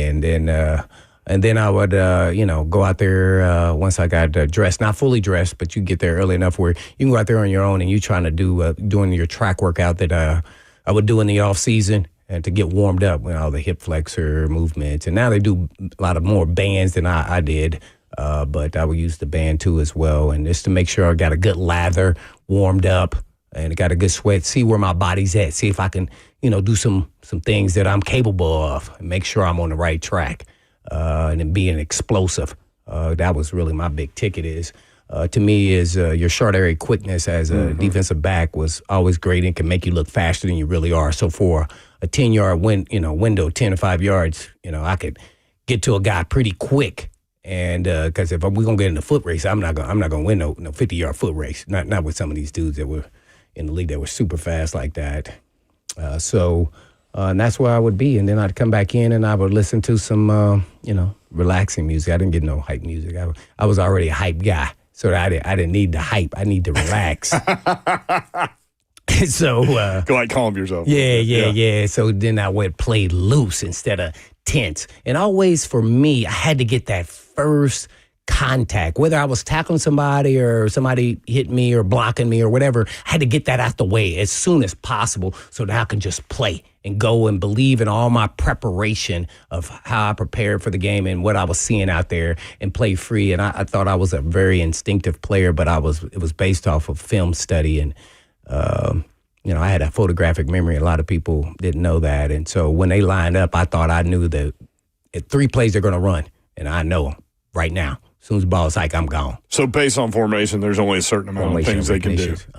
Yeah, and they run the same plays. Now, some are better than others at disguising, using different personnel, but running the same plays.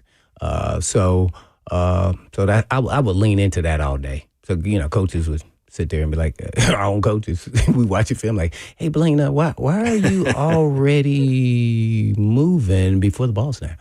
I said, because I was reading this. I would find a tip every game that I could lean into based off what our defensive game plan was and a person who I could read.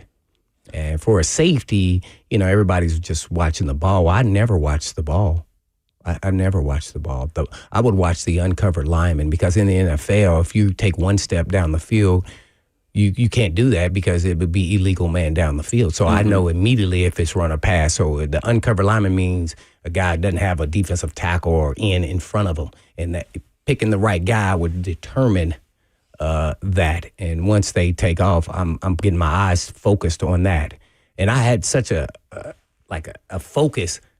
I couldn't hear anything once we lined up. Nothing. Like there was, once I'm locked into my reads and keys. When the play's over, whether I'm part of the play or not, I hear all that. That's crazy. So I never, like there was no noise to me. And I was on defense, so that's when the crowd is hyped up because they want to be loud against the other team's offense. Mm-hmm. And so the concentration, that's why I said I can't even imagine, what's going on with Sneed and Diggs. Like that, I can't even wrap my head around that. Like, there's no way that could happen out there if you're focused.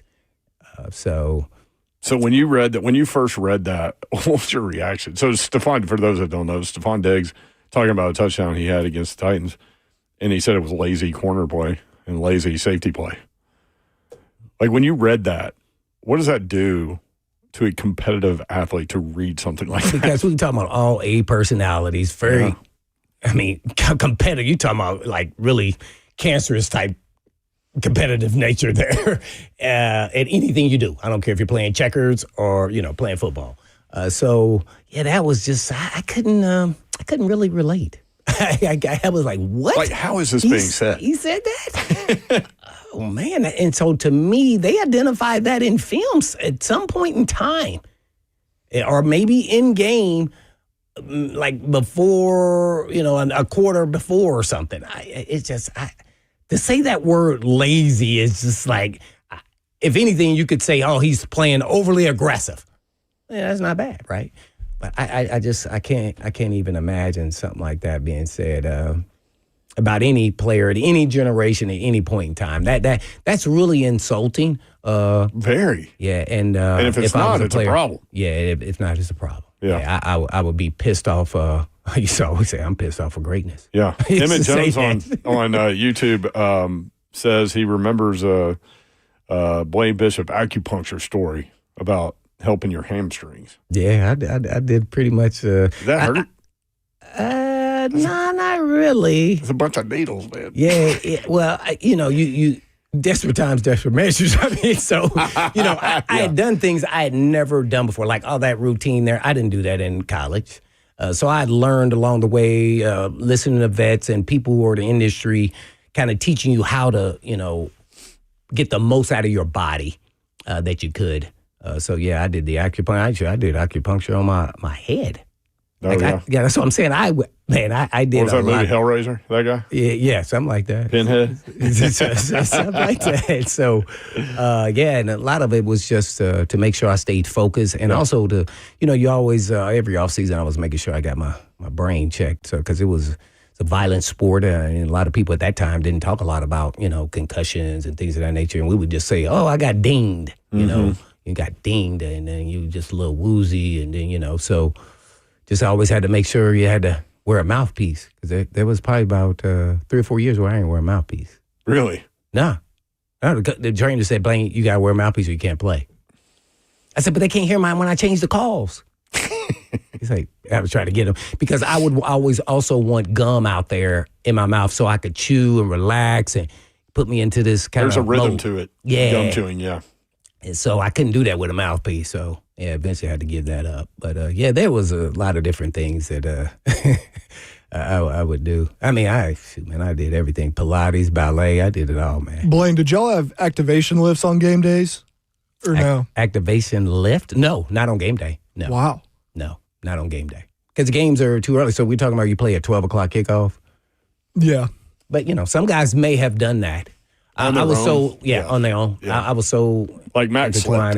Mac just slept. He didn't. I don't think he did anything but that. He had his own separate room like that. Yeah, that was a real thing.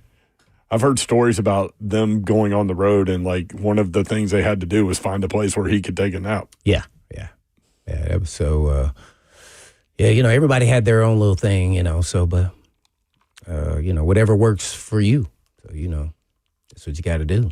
I think the hardest challenge that I think people can't relate to is that all those things that I talked about, I think people could kind of understand those, is that the mental wherewithal and toughness and focus you have to have week in and week out. And that may sound weird, but it was mentally exhausting weekly to say, and to get your body and your mind to your A game every Sunday, because you start getting nicked up, you're injured. There's something that's going to get you off course as far as your weekly routine, and it's just really exhausting. And so that was what I was trying to do, because I felt like I couldn't play my B game, because all the other guys were just kind of elite, especially the skill guys. That just I couldn't do it. You owed it to yourself and your teammates. Well, there was no way around it. So that was exhausting. And then I also would do, which the coaching staff and my teammates also knew this. Every week I'd find a way to, because of that mental exhaustion that it takes on a weekly basis, I would find a reason to hate the other team. You've talked about this. I would make up. Sometimes I would make up stuff, like literally. My mom got carjacked. So I said, oh, that's the guy who carjacked my mom. That sounds crazy, right? But it puts you in a space. It put me in this space, because I had to realize once I played mad, I played different. And once I realized that, I said, I need to find a way to recreate that. Because the coach actually unintentionally, Jerry Gray said, "Hey, Blaine, man, look at you right here. Why are you running around like you crazy? Like, this is good." And I was like, "Oh, because the receiver on the backside early in the game cut me, and the guy got tackled way on the other side of the field, and I got so mad, and I wanted to bop him right there, and I would have got a penalty." I said, so I wanted to get him in between the lines. I was going to run around until I got a chance to get him. And so after I saw that, the light bulb, and this was, when I was a rookie, or in my second year, I said, man, I played different. And so when you're mad. Yep. I was mad. And I said, I have to be able to find a way to recreate that, or I'm going to just be a guy that's in the league and then eventually, would melt out of the league and never really reach my full potential. Yeah. I remember seeing that in the movie The Program. The linebacker. Like yeah. There was a linebacker for whatever school that was. Omar Epps was in that. It's really good. But anyway, he was doing that, and so like these in-game shots of him, like, man, you did this to my mama, blah blah blah blah blah, and the quarterback looks at him like, man, I never met your mama. It was pretty funny, but that's what I think about when you tell those stories like that. So it was really hard. It was difficult. All I wanted to do was to get the most out of what my God-given talent and God gave me. Was to get out of it. I wanted to get it out. And I wanted to see if I could reach the highest limits of that. And I felt like I did. Incredible career. Yeah. So there's times I wish I would have done some other things, but eventually, you just say, yeah, I got the most out of my body. I just think some of those elite level dudes had it so easy for so long. Sometimes I don't think they get the most out of it. Like Big Jeff is getting the most out of these super duper talented guys, freaking nature athletes. Man, how's that guy that big, that strong, that fast? Like, some of them I don't know if they really try to push the limits to their talent that they've God given. Well, and he completely changed his body. I can't imagine how hard that dude worked this offseason. Ooh, I knew he was going. I said, this look different. This dude said he want to get 10 sacks. He going to get it with this. Because that was the only, thing you could say about, 4.5, 5 sacks is not really elite, even at D tackle. Well, Chris Jones gets 10. I mean, where's Jeff at in this equation? He's top 5, top 10. Well, nobody's playing defensive tackle better than that dude right now. I hate that he's hammy. Yep. Hammy. Man. Wow. Out today. Calvin Ridley out today. We'll get the official list here in just a second. Figure out what's going on with Arden Key and go from there. The Lee Company countdown to kickoff. Lee Company, all you need. Visit LeeCompany.com. Brent Doherty, Blaine Bishop with you until 2:30. 615-737-1045. Titans Colts coming up today right here on 104.5 The Zone. Water boy.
It is the Lee Company Countdown to Kickoff. Lee Company, all you need. Visit leecompany.com.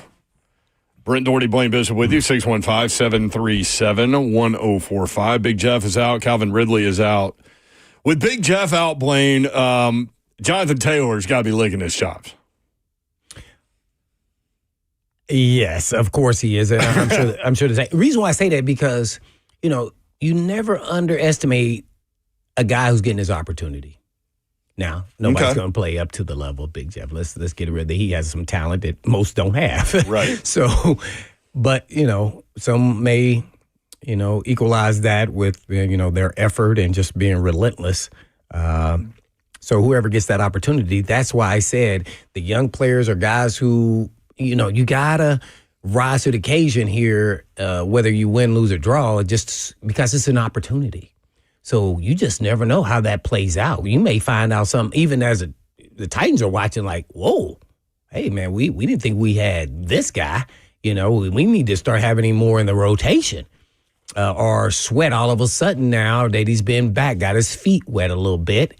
He all of a sudden now plays to the level that he was playing to last year at maybe even a more consistent rate because now he's getting into better game shape. So I don't know if, these young guys and opportunistic guys, look at it as opportunity. I just know when I got my opportunity, you don't know what's going to happen, and you just gotta give it your all, man, and let it fly. So, what do you have to lose again? Right now we're 1-6 against a team that's 6-1. Really, like just let it fly, man. If you make a mistake going full blast. Like if I was coaching them, that's what I'd be saying right now, man. Hey, man, let it all hang out. Titans defensive coordinator Denard Wilson said this week, quote, "We'll have to have a lot of people step up if Jeffrey Simmons can't go, which you can't." He said, "You cannot replace him. Guys just have to give us the best version of themselves." Yeah, that's exactly That's that's why I keep talking about these God gifted, like those first round guys have this talent that just it's different. It's on a whole nother level. Now, do they get the most out of their talent? Is the question. Big Jeff did. So, you can never equal that if you have a player like that. So now you have to do it as a group. And sometimes as a group for a short window, let's say a game or two, you can rise to, as a group defensively, at least up front in the run game, to say, hey, man, as a group, we can hold the fort until you get back. Now, you got to have a proven team and maybe a veteran team. But right now we're not in that situation. So you just got to see. Will Cedric Gray all of a sudden, 10 tackles now goes to 20? Yeah. Who's playing for Snead? Baker? Hey, man, I'm proving I'm on a 1-year deal. Hey, man, next year I'm going to give me a nice little deal with this team or another team. I'm glad you brought up Cedric Gray. On pace for 170. Wow, it's incredible. And I called it during the recent because of how he was pointing direction. I know everybody was talking about Williams, and Williams may be a better athlete, but when he was out there, he wasn't giving signals to everybody else. He was just doing his job. And he was making plays. Don't get it wrong. So I think they got that. Both of those guys are good players. But Cedric Gray was almost like he had played before. Now, we cannot forget, he did not play very much on defense last year. He was mostly special teams because he had an injury. He was mostly on special teams. And he took his game to the next level immediately in preseason. And I loved it. I was like, hey, man, this guy has total control of what's going on out there. And he was acting like he was another version of Cody Barton with a little more speed. So I'm excited to see that I got that right, because you just never know, because I don't know him and I've never talked to him. So I was just based off what I was seeing him out there do on the field as far as his communication skills. And you have to be at middle linebacker, although, middle linebacker and the safeties have to be over communicative to your teammates to make sure everybody's on the same page. So I saw that, and I thought that was the edge between him and James Williams. I was looking at that Colts game last year against the Titans Colts in Indianapolis. Last year? Yeah, last year when, let's see, it was 38-30 was the final score. And in that game. Did Cedric Gray play that? No, he didn't play that game, did he? Yeah, he did, but he was just back. He had 15 tackles, actually, in that game. But Indianapolis running the football, 50 carries, 335 yards, and 4 touchdowns. Oh, that's why I don't remember. You remember that one? No, I try not to remember stuff like that. that's wasted memory there. So that's the last time they played box. in Indianapolis. Dang. 335 yards rushing. Hey, outside of the Baltimore Ravens, the Colts is the second most hated team by yours truly, the Hitman. So I try to forget anything about them. Outside the Ravens. Yeah. That's the Colts, especially because they're our home team and my hometown team, and so I don't want them to do well. When you played in Indy, you always had like a ton of people in the stands? Oh yeah, I had 100 tickets. Yeah, my wife she'd get a headache because I didn't do any of it. She did it all. I don't have time. That is a distraction. Anybody who texts me, I would text and forward them to my wife, and that person, probably not, don't get them tickets. I even had to call a friend to make sure I got some tickets, extra ones, some friends from high school and college. Because it's hard to find them, right? Sometimes. Yeah, even as a player in the game. Especially a playoff game, too. So, a lot of people were saying that, that it was like a home field a little bit in that game. I don't know if that was true, but we won. Bridges report, Titans will wear all white today. It seems like we wore all white a lot this year already. No? It seems like they've had one home uniform and one road uniform, basically, is what it's seemed like. What's your favorite jerseys? I like the light blue, the Columbia blue. Oh, okay. I like the white. What pants color? I don't really with the combination. You don't get it? Oh, okay. Yeah, I like the white pants, and I'm going to like it, the navy jerseys be with the baby blue because that's what we started off with. Mm-hmm. Now, the new version of that. Get it. I don't know if I really like how the numbers look, but. How surprised were you that Tyler Lockett wanted out and was given his release? Were you surprised by that storyline this week? He has not been picked up by anyone, by the way. I was surprised that it happened so quickly for him. And the reason why I say that is his reps went down in that game. It did. Immediately. He wasn't getting the reps, even at the beginning of the game. It started from the beginning of the game. So it was planned. Yes, it was planned. And I think he had 14 and DK had 30, something like that. Yeah, and so I think that's what got to him and says, hey, man, if y'all going to go in this direction already. The rookie. Right, the rookie, and that means you think that we're pretty much out of this. There's no reason for me to be here. That's why I said so quickly by him. He identified it. I might have waited, if I was a vet, maybe 2 or 3 games to say, hey, man, so I can get me some more tape. I'm at least play a little bit. But I guess maybe he has a little more insight. Maybe not. I don't know. Maybe his agent said, hey, he's got a couple teams that probably will pick you up. That didn't happen. But that was one game. That was it. And he wasn't out there from the beginning. It was obvious that he was playing. DK was playing. So I think that kind of caught him off guard. Maybe and then he DK wasn't had the long touchdown too. Right. Mm-hmm. And so I don't think he knew probably going into the game that was what was going to happen, and it kind of shocked him. And maybe he went in and asked him some questions, and they confirmed that, and then he said, okay, well then let's read. Because he's a sharp guy, classy guy. Yeah, very much.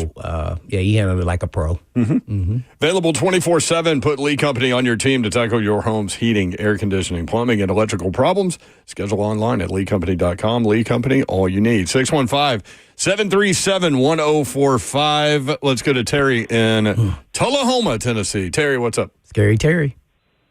Hey, Blaine. What's going on? Hey, I met you in Cookville. I was working the play clocks, and you were a commentator for one of the games. Oh, yeah, doing the high school more stuff. than one. Yeah, more than one of the games. But I've been a Titans fan since we moved here, right? No, I've been living here, but we used to fly out to watch the Titans play in Houston. And then when they moved here, it was like, holy moly. Oh. It's great.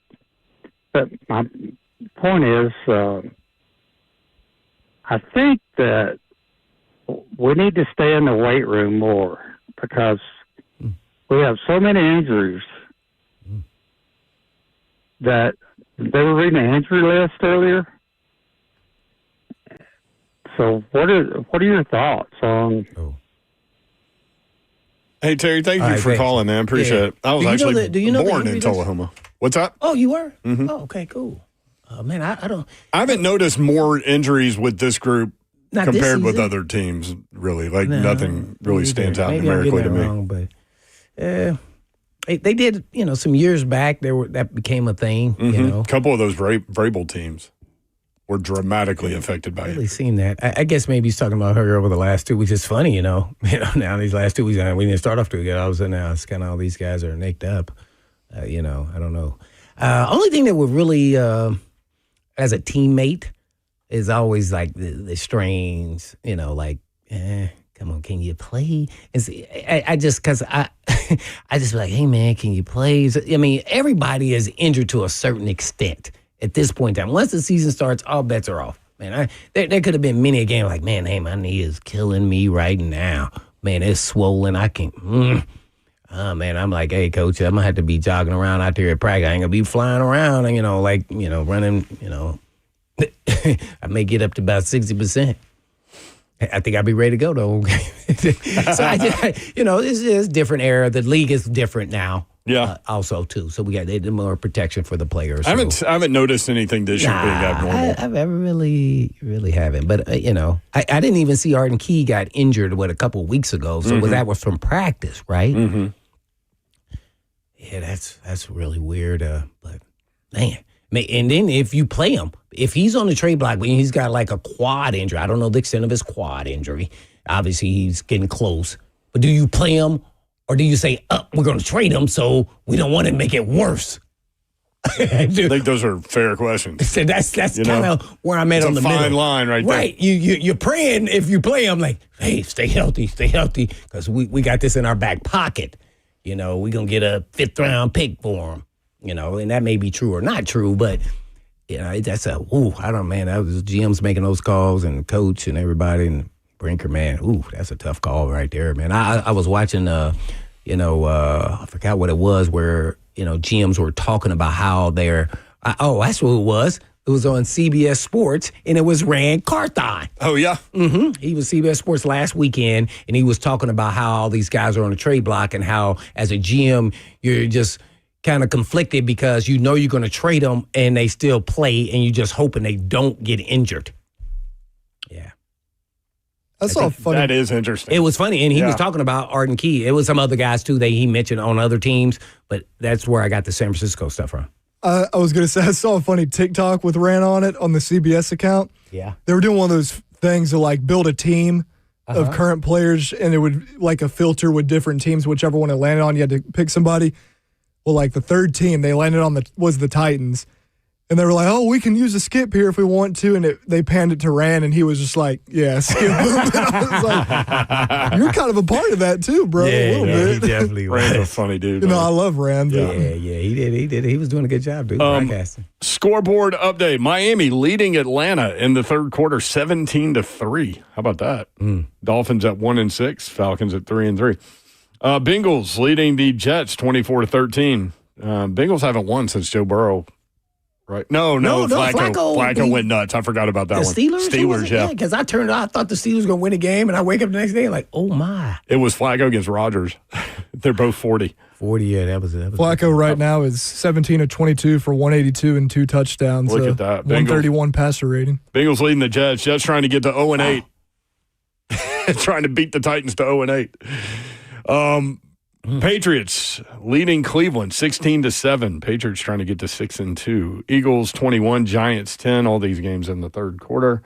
Bills lead the Panthers 26-3. Ravens without Lamar Jackson leading the Bears 16-6, and the Texans up on San Francisco 16-7.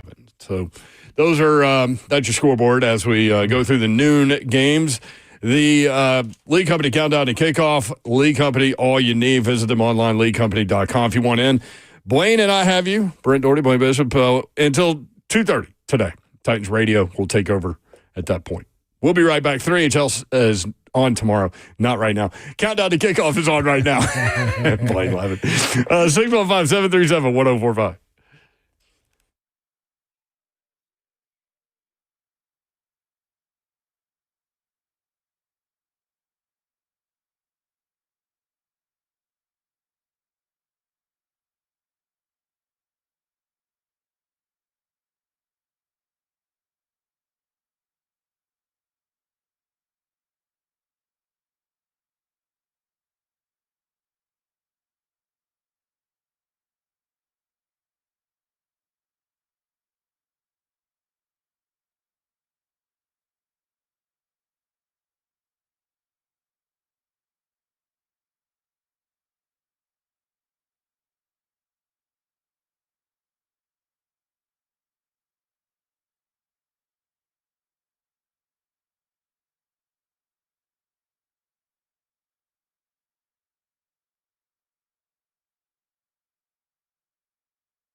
It is the Titans at the Colts today at 3:25. Weird start time for sure, but that is the start time. Indianapolis favored by 14.5, up to 15.5 at some places. This is the Lee Company Countdown to Kickoff. Lee Company, all you need. Visit them online, leecompany.com. Mike McCoy, game number 2 as interim coach for the Tennessee Titans.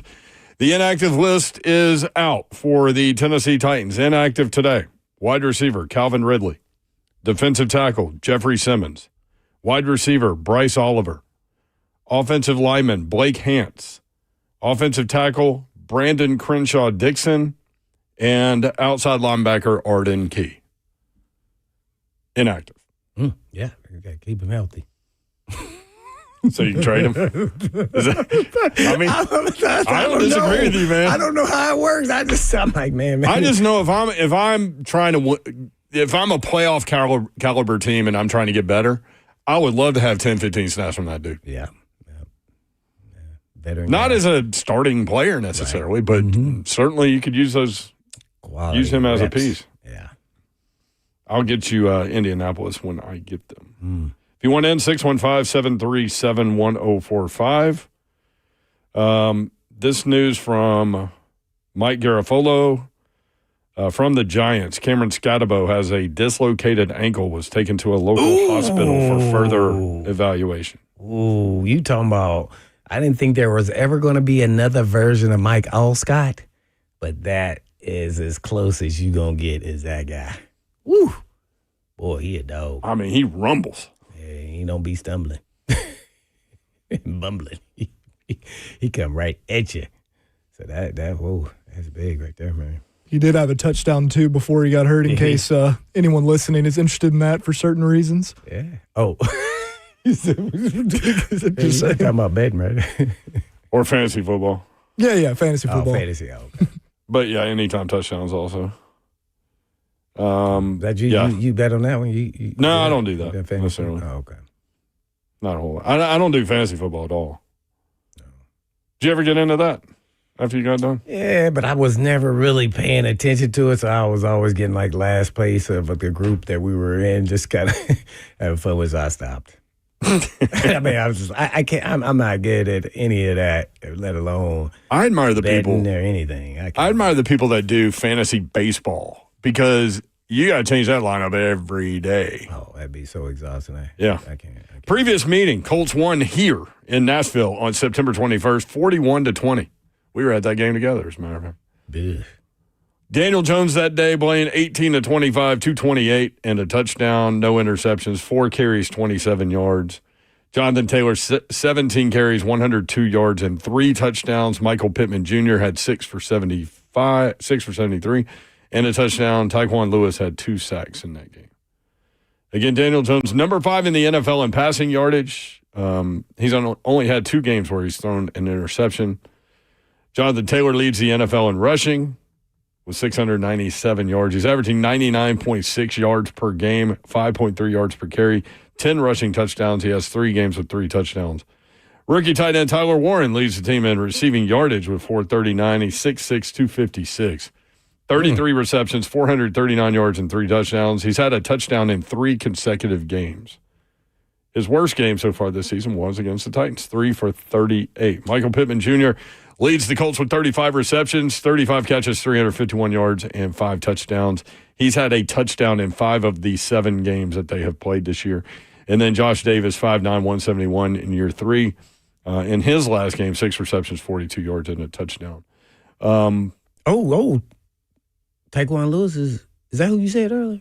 He had 2 sacks against the Titans. Yeah, Inactive. Inactive, yeah. He missed practice this week. Ooh, I want all good players inactive.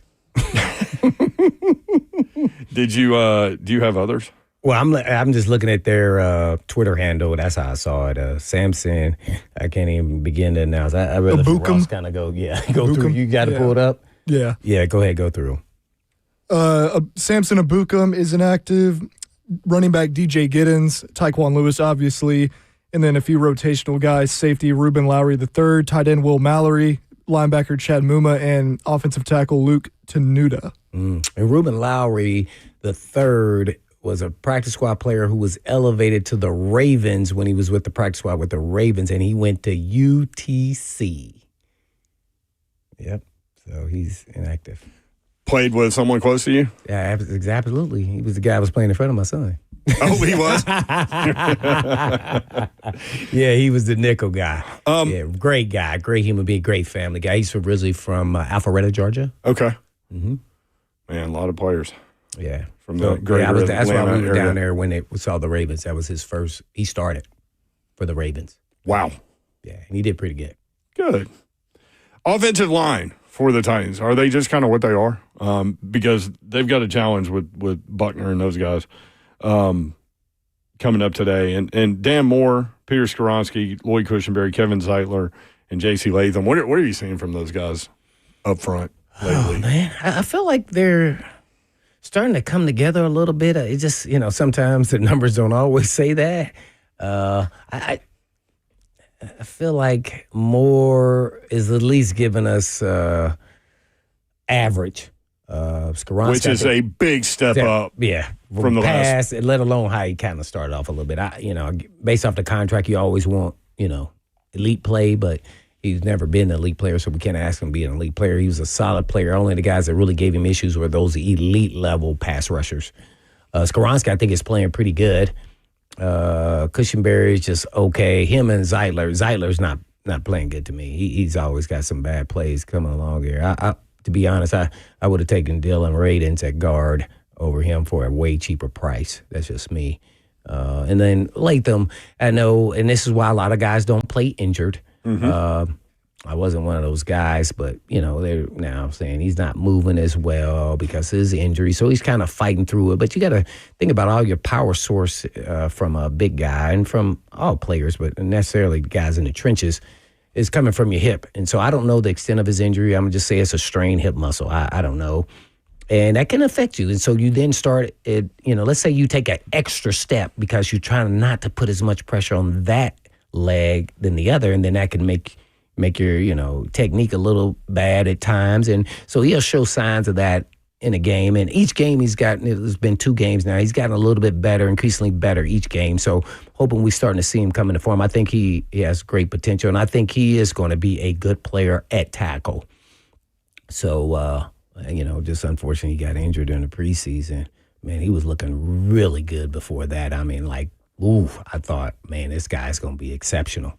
And it just hasn't gotten there. So that shows you how much a guy being nicked up can really affect your actual play. So we'll see if he continually gets better or becomes a concern. Those are always tough when a guy's injured and you're going to fight through playing through an injury, or is the backup guy a better option? Not as a talented player, right, as the other guy, but yes, a better option. Yeah, at this time until you get healthy. So that's always a fight with those guys who feel like they can figure a way to get it done. And I know, because I've known you very well for a number of years, but you used to pay attention to how guys walked and stuff. Oh, yeah, I still where you could see little deficiencies. Well, when I was playing, they would have all the injury reports weekly of what's going on during the week, and they would put them right there in the bathroom at the facility, and they're stapled all over the place in the locker room, everything. So you're filming through that when you're doing your number 2, and you're trying to figure out, okay, who's this guy? Is he injured? I'm gonna pay attention to him. When we get out here and warm up, T.O. got a little sprained ankle. He got hurt at the end of the game. Where has he been practicing? So you just want to see if he's healthy. So you just want to remind him in the game, hey man, you healthy? And when I say that, I'm talking about, when y'all just kind of jogging back to the huddles and you say, hey, man, how's that ankle doing? Mm-hmm. Kind of give him hey, I know you're a little limping around. Hey, man, watch out now.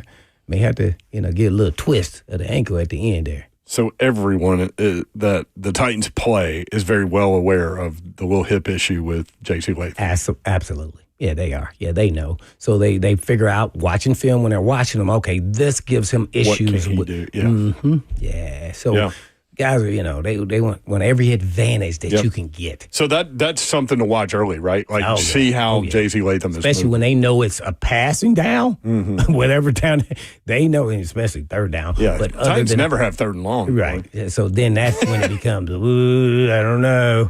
So the receivers today, Blaine, will be Alec Manor, Jim DK, Van Jefferson, Mason Kinsey, and James Prochet. Okay, yeah. Those are the receivers that are up. Yeah, I'll be interested to see where they put Prochet when he's rotating in, outside or inside. I kind of like him more inside, but he's been playing outside, so he got to go where he's at. You know what's kind of been interesting with Van Jefferson, though? Man, when he decides to go, like, straight, like, man, he's explosive. We saw it in the one, he did the long run. Was that a preseason game? Preseason game, yeah. Man, he showed that again on a screen. And I don't see him like the guy that, I'm going to make you miss. And boy, he put his foot in the ground and got, woo!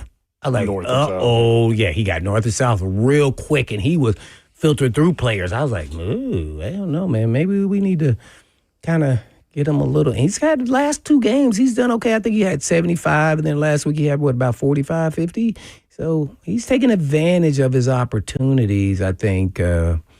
So I feel pretty comfortable with that group. Yeah. Yeah, we'll see. To me, they should get the tight ends more involved, though. Continually, that was my next. Those are safe havens there for a quarterback. And I don't care if it's on the outside of the numbers or edges or hashes or if it's on the inside. Because a lot of people, when you start doing the research, he's not throwing a lot across the middle to the tight ends, kind of where they can sit down and kind of be chain movers. I think it's underutilized. So I'm interested to see if they get them a little more involved and do 2 tight end sets. Maybe they are, maybe with the history and with the injuries there at the receiver a little bit. So that way get some more opportunities. Yeah, Gunnar Helm's going to be a decent player, isn't he? Oh, yeah, he's going to be. He already is, but you can see the guys that you say, young players, that he's going to be a good, solid starter in the National Football League. Yeah, he's definitely got that. So Jets owner Woody Johnson said this week that he believes in head coach Aaron Glenn, despite the 0-7 record. They are trailing Cincinnati 24-16 right now. 2:48 to go in the third quarter. Who started quarterback? That's where I was going. Johnson said this, quote, "If we could just complete a pass, it would look good," end quote. So, yeah, Justin Fields, 14 of 24 today, 161 yards and a touchdown, no interceptions. He has not been sacked. So, because there was talk because Tyrod Taylor is the backup and he is actually injured. I think he did something to his knee or something because they wanted to really start him, and then that's Fields now is playing better. But, man, he had a horrendous game last game, and it's kind of crazy that he's not playing very well. At least that bad. Gosh, I know your team is not real good, but, man, he's a capable player with his running ability as well as throwing. So, I just surprised his career hasn't gotten a little bit better. After the Steelers last year with Arthur Smith, I thought, he may have turned the corner because I was stunned that Tomlin went back to Russell Wilson because Fields went, 5-1 as a starter or something like that last year and did a really good job. And then now to see that he's not having that kind of same success, sometimes change the system just kind of messes you up. But I thought, he may got something here. And then, nope. You mentioned the Ravens earlier. By the way, the Bears have cut into that lead. It's 16-13 Ravens now up on Chicago, 10:46 to go. From the Baltimore Sun, after the 1-5 start, the Ravens removed the players' ping pong table, video game consoles, cornhole boards, and basketball goal. So it's the distractions of the locker room. They're not focused. They should be watching film. I don't know. Hey, man, Should that's old school stuff here. right there. That is an old school move, isn't it? Man, I remember when they started implementing. I'm like, hey, man, this is a little too much, man. Dudes are kind of having a little too much fun in this locker room. I'm just like, nah, I don't want to play no ping pong. I'm good, man. I thought about you when I saw that. I mean, they got to win, didn't they? What did y'all have? Y'all didn't really have a bunch of stuff in the locker room, if I remember correctly. Well, they would make up games. Bruce Matthews was the king. Oh, make yeah, up games. Bruce, yep. Yeah, so I didn't participate. I really didn't. I was a focused, driven. If I said I can go here and sit here and play ping pong, then I can go watch film and try to get better. So one of the two. I can go take my lunch in there. I can relax, no distractions. And, that's a 30-minute window there that you getting better. Is the other guy you playing against getting better right now, or is he playing ping pong? That's how I used to think. Yeah, what's your competition doing? Yeah, and I needed everything I needed. So when I went in that game, it was no holds bar. I got you, bro. You may win one play, but I'm gonna win it. Out of 10 plays, I'm gonna win 7, 8 of them. Okay, you gonna lose some, but I'm gonna win more than you win in my individual matchups. That's kind of how I looked at it. Yeah, you've always said, you play in the NFL, you're going to get got. Yeah, you got me. Hey, man. Hey. But do whatever you can to control what you can control. Yeah. Yep. Ultimately. League Company countdown to kickoff, 615-737-1045. Titans on defense. Without Jeffrey Simmons, we've talked a little bit about that. Opportunity for other guys to step up. Maybe an opportunity for T. Sweat coming back from IR. Let's go. To be in a little better shape than he was last week. He did have a sack last week, but also an opportunity for him to kind of be the guy, Yeah, that was pretty cool. He got a sack, man. He was rubbing his belly, celebrating. I was like, hey, man, look at this score, bro. Hey, man, I always think like that. But, he got a sack. So did he have any sacks last year? I think we were debating this. I think he had one sack last year. I don't remember. He had one at Houston, I believe, in that win at Houston. So he's already equaled and played less games than last year. So hopefully he can improve on that. That'd be pretty cool. Let's see. What else? Cedric Gray. That's another youngster. Another guy to watch today. What do you think? How do you think Cody Barton is playing to this point? Man, you really don't notice him like you did in training camp. And I don't know if it's because Cedric Gray is getting to the ball quickly, but I don't know. What do you think about that? Yeah, I'm not sure. I haven't really watched him. Somebody said that on Twitter. And I was just like, oh, maybe I need to start paying attention to him. So I'm going to start paying attention to him. I feel like he's doing his job, but, he's not been making a lot of plays. So you just wonder, being a backup in Denver and then somebody getting hurt and he took the advantage of that opportunity, is he really an elite, starter in this league, or is he just an average good player? Like, I'm getting to, Spallane or Giddey that we had, Gibbons, what we had. Is he more in line with that and just doesn't make mistakes? And that's still good. But we saw him a lot in training camp, and maybe it was because he was going against a rookie quarterback. I don't know. You just don't know. With Big Jeff not in there, do you think the opposing, like Quentin Nelson, those guys are more likely to get to the second level? And that the linebackers are going to really have to be mindful of that. Oh, absolutely. They saying that. Hey, but I'm going to say this. Sweat now is a hard guy to move now. He got to be willing to move. And I mean, they got to double him up. And, it's 300-something pounds they're moving. It's going to take 200-300 pounds to move him. If he decides I'm going to be undenied, he won't be moved. And that's one thing that I've seen, and not just from him, but I'm saying overall, players need to fight resistance. I think they kind of cave to resistance. You got to fight the resistance. And when I'm talking about that, when somebody's blocking you and they're trying to push you somewhere and they're specifically pushing you in a direction. Right. Yeah. So even if you're a small guy, big guy, in the trenches, just fall down and make a pile then.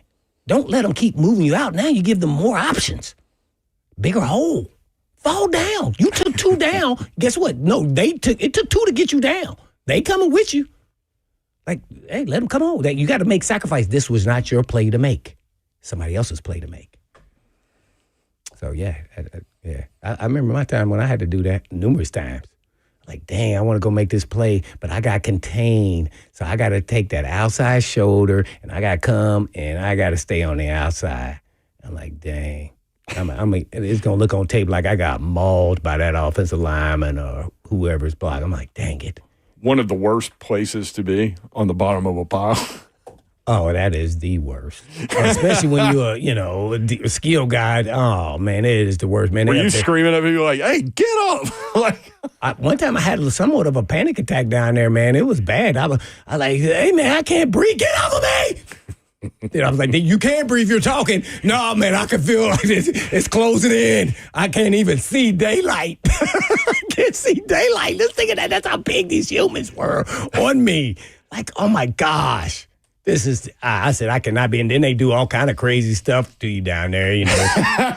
Because nobody can see spitting there on you, punching you in your gut, you know, grabbing your groin. Just, oh, man. Like, oh, I was just getting up. No, you weren't. Oh, man, it was bad. These guys are dirty. Yeah. Can the Titans, you think they can keep it closer than that number? Yeah, Divisional game has something to do with that? I just think it ain't gonna be as easy as people think, man. I think it's gonna be close. I think it's gonna be closer. Let me just say that. Not predicting a win necessarily. No. I'm not that ding dongerish, but yeah, I think they're gonna keep it close and probably till the end. You know, till fourth quarter, and all of a sudden the Colts pull away. Titans Colts coming up at 3:25. Titans Radio about to take you guys, and we appreciate you being with us. We'll be talking about it all day tomorrow on The Zone. Ross, great job. Blaine, great job. Good job, Mayor. I'm merely Brent. Appreciate you guys. Titans football next. I know.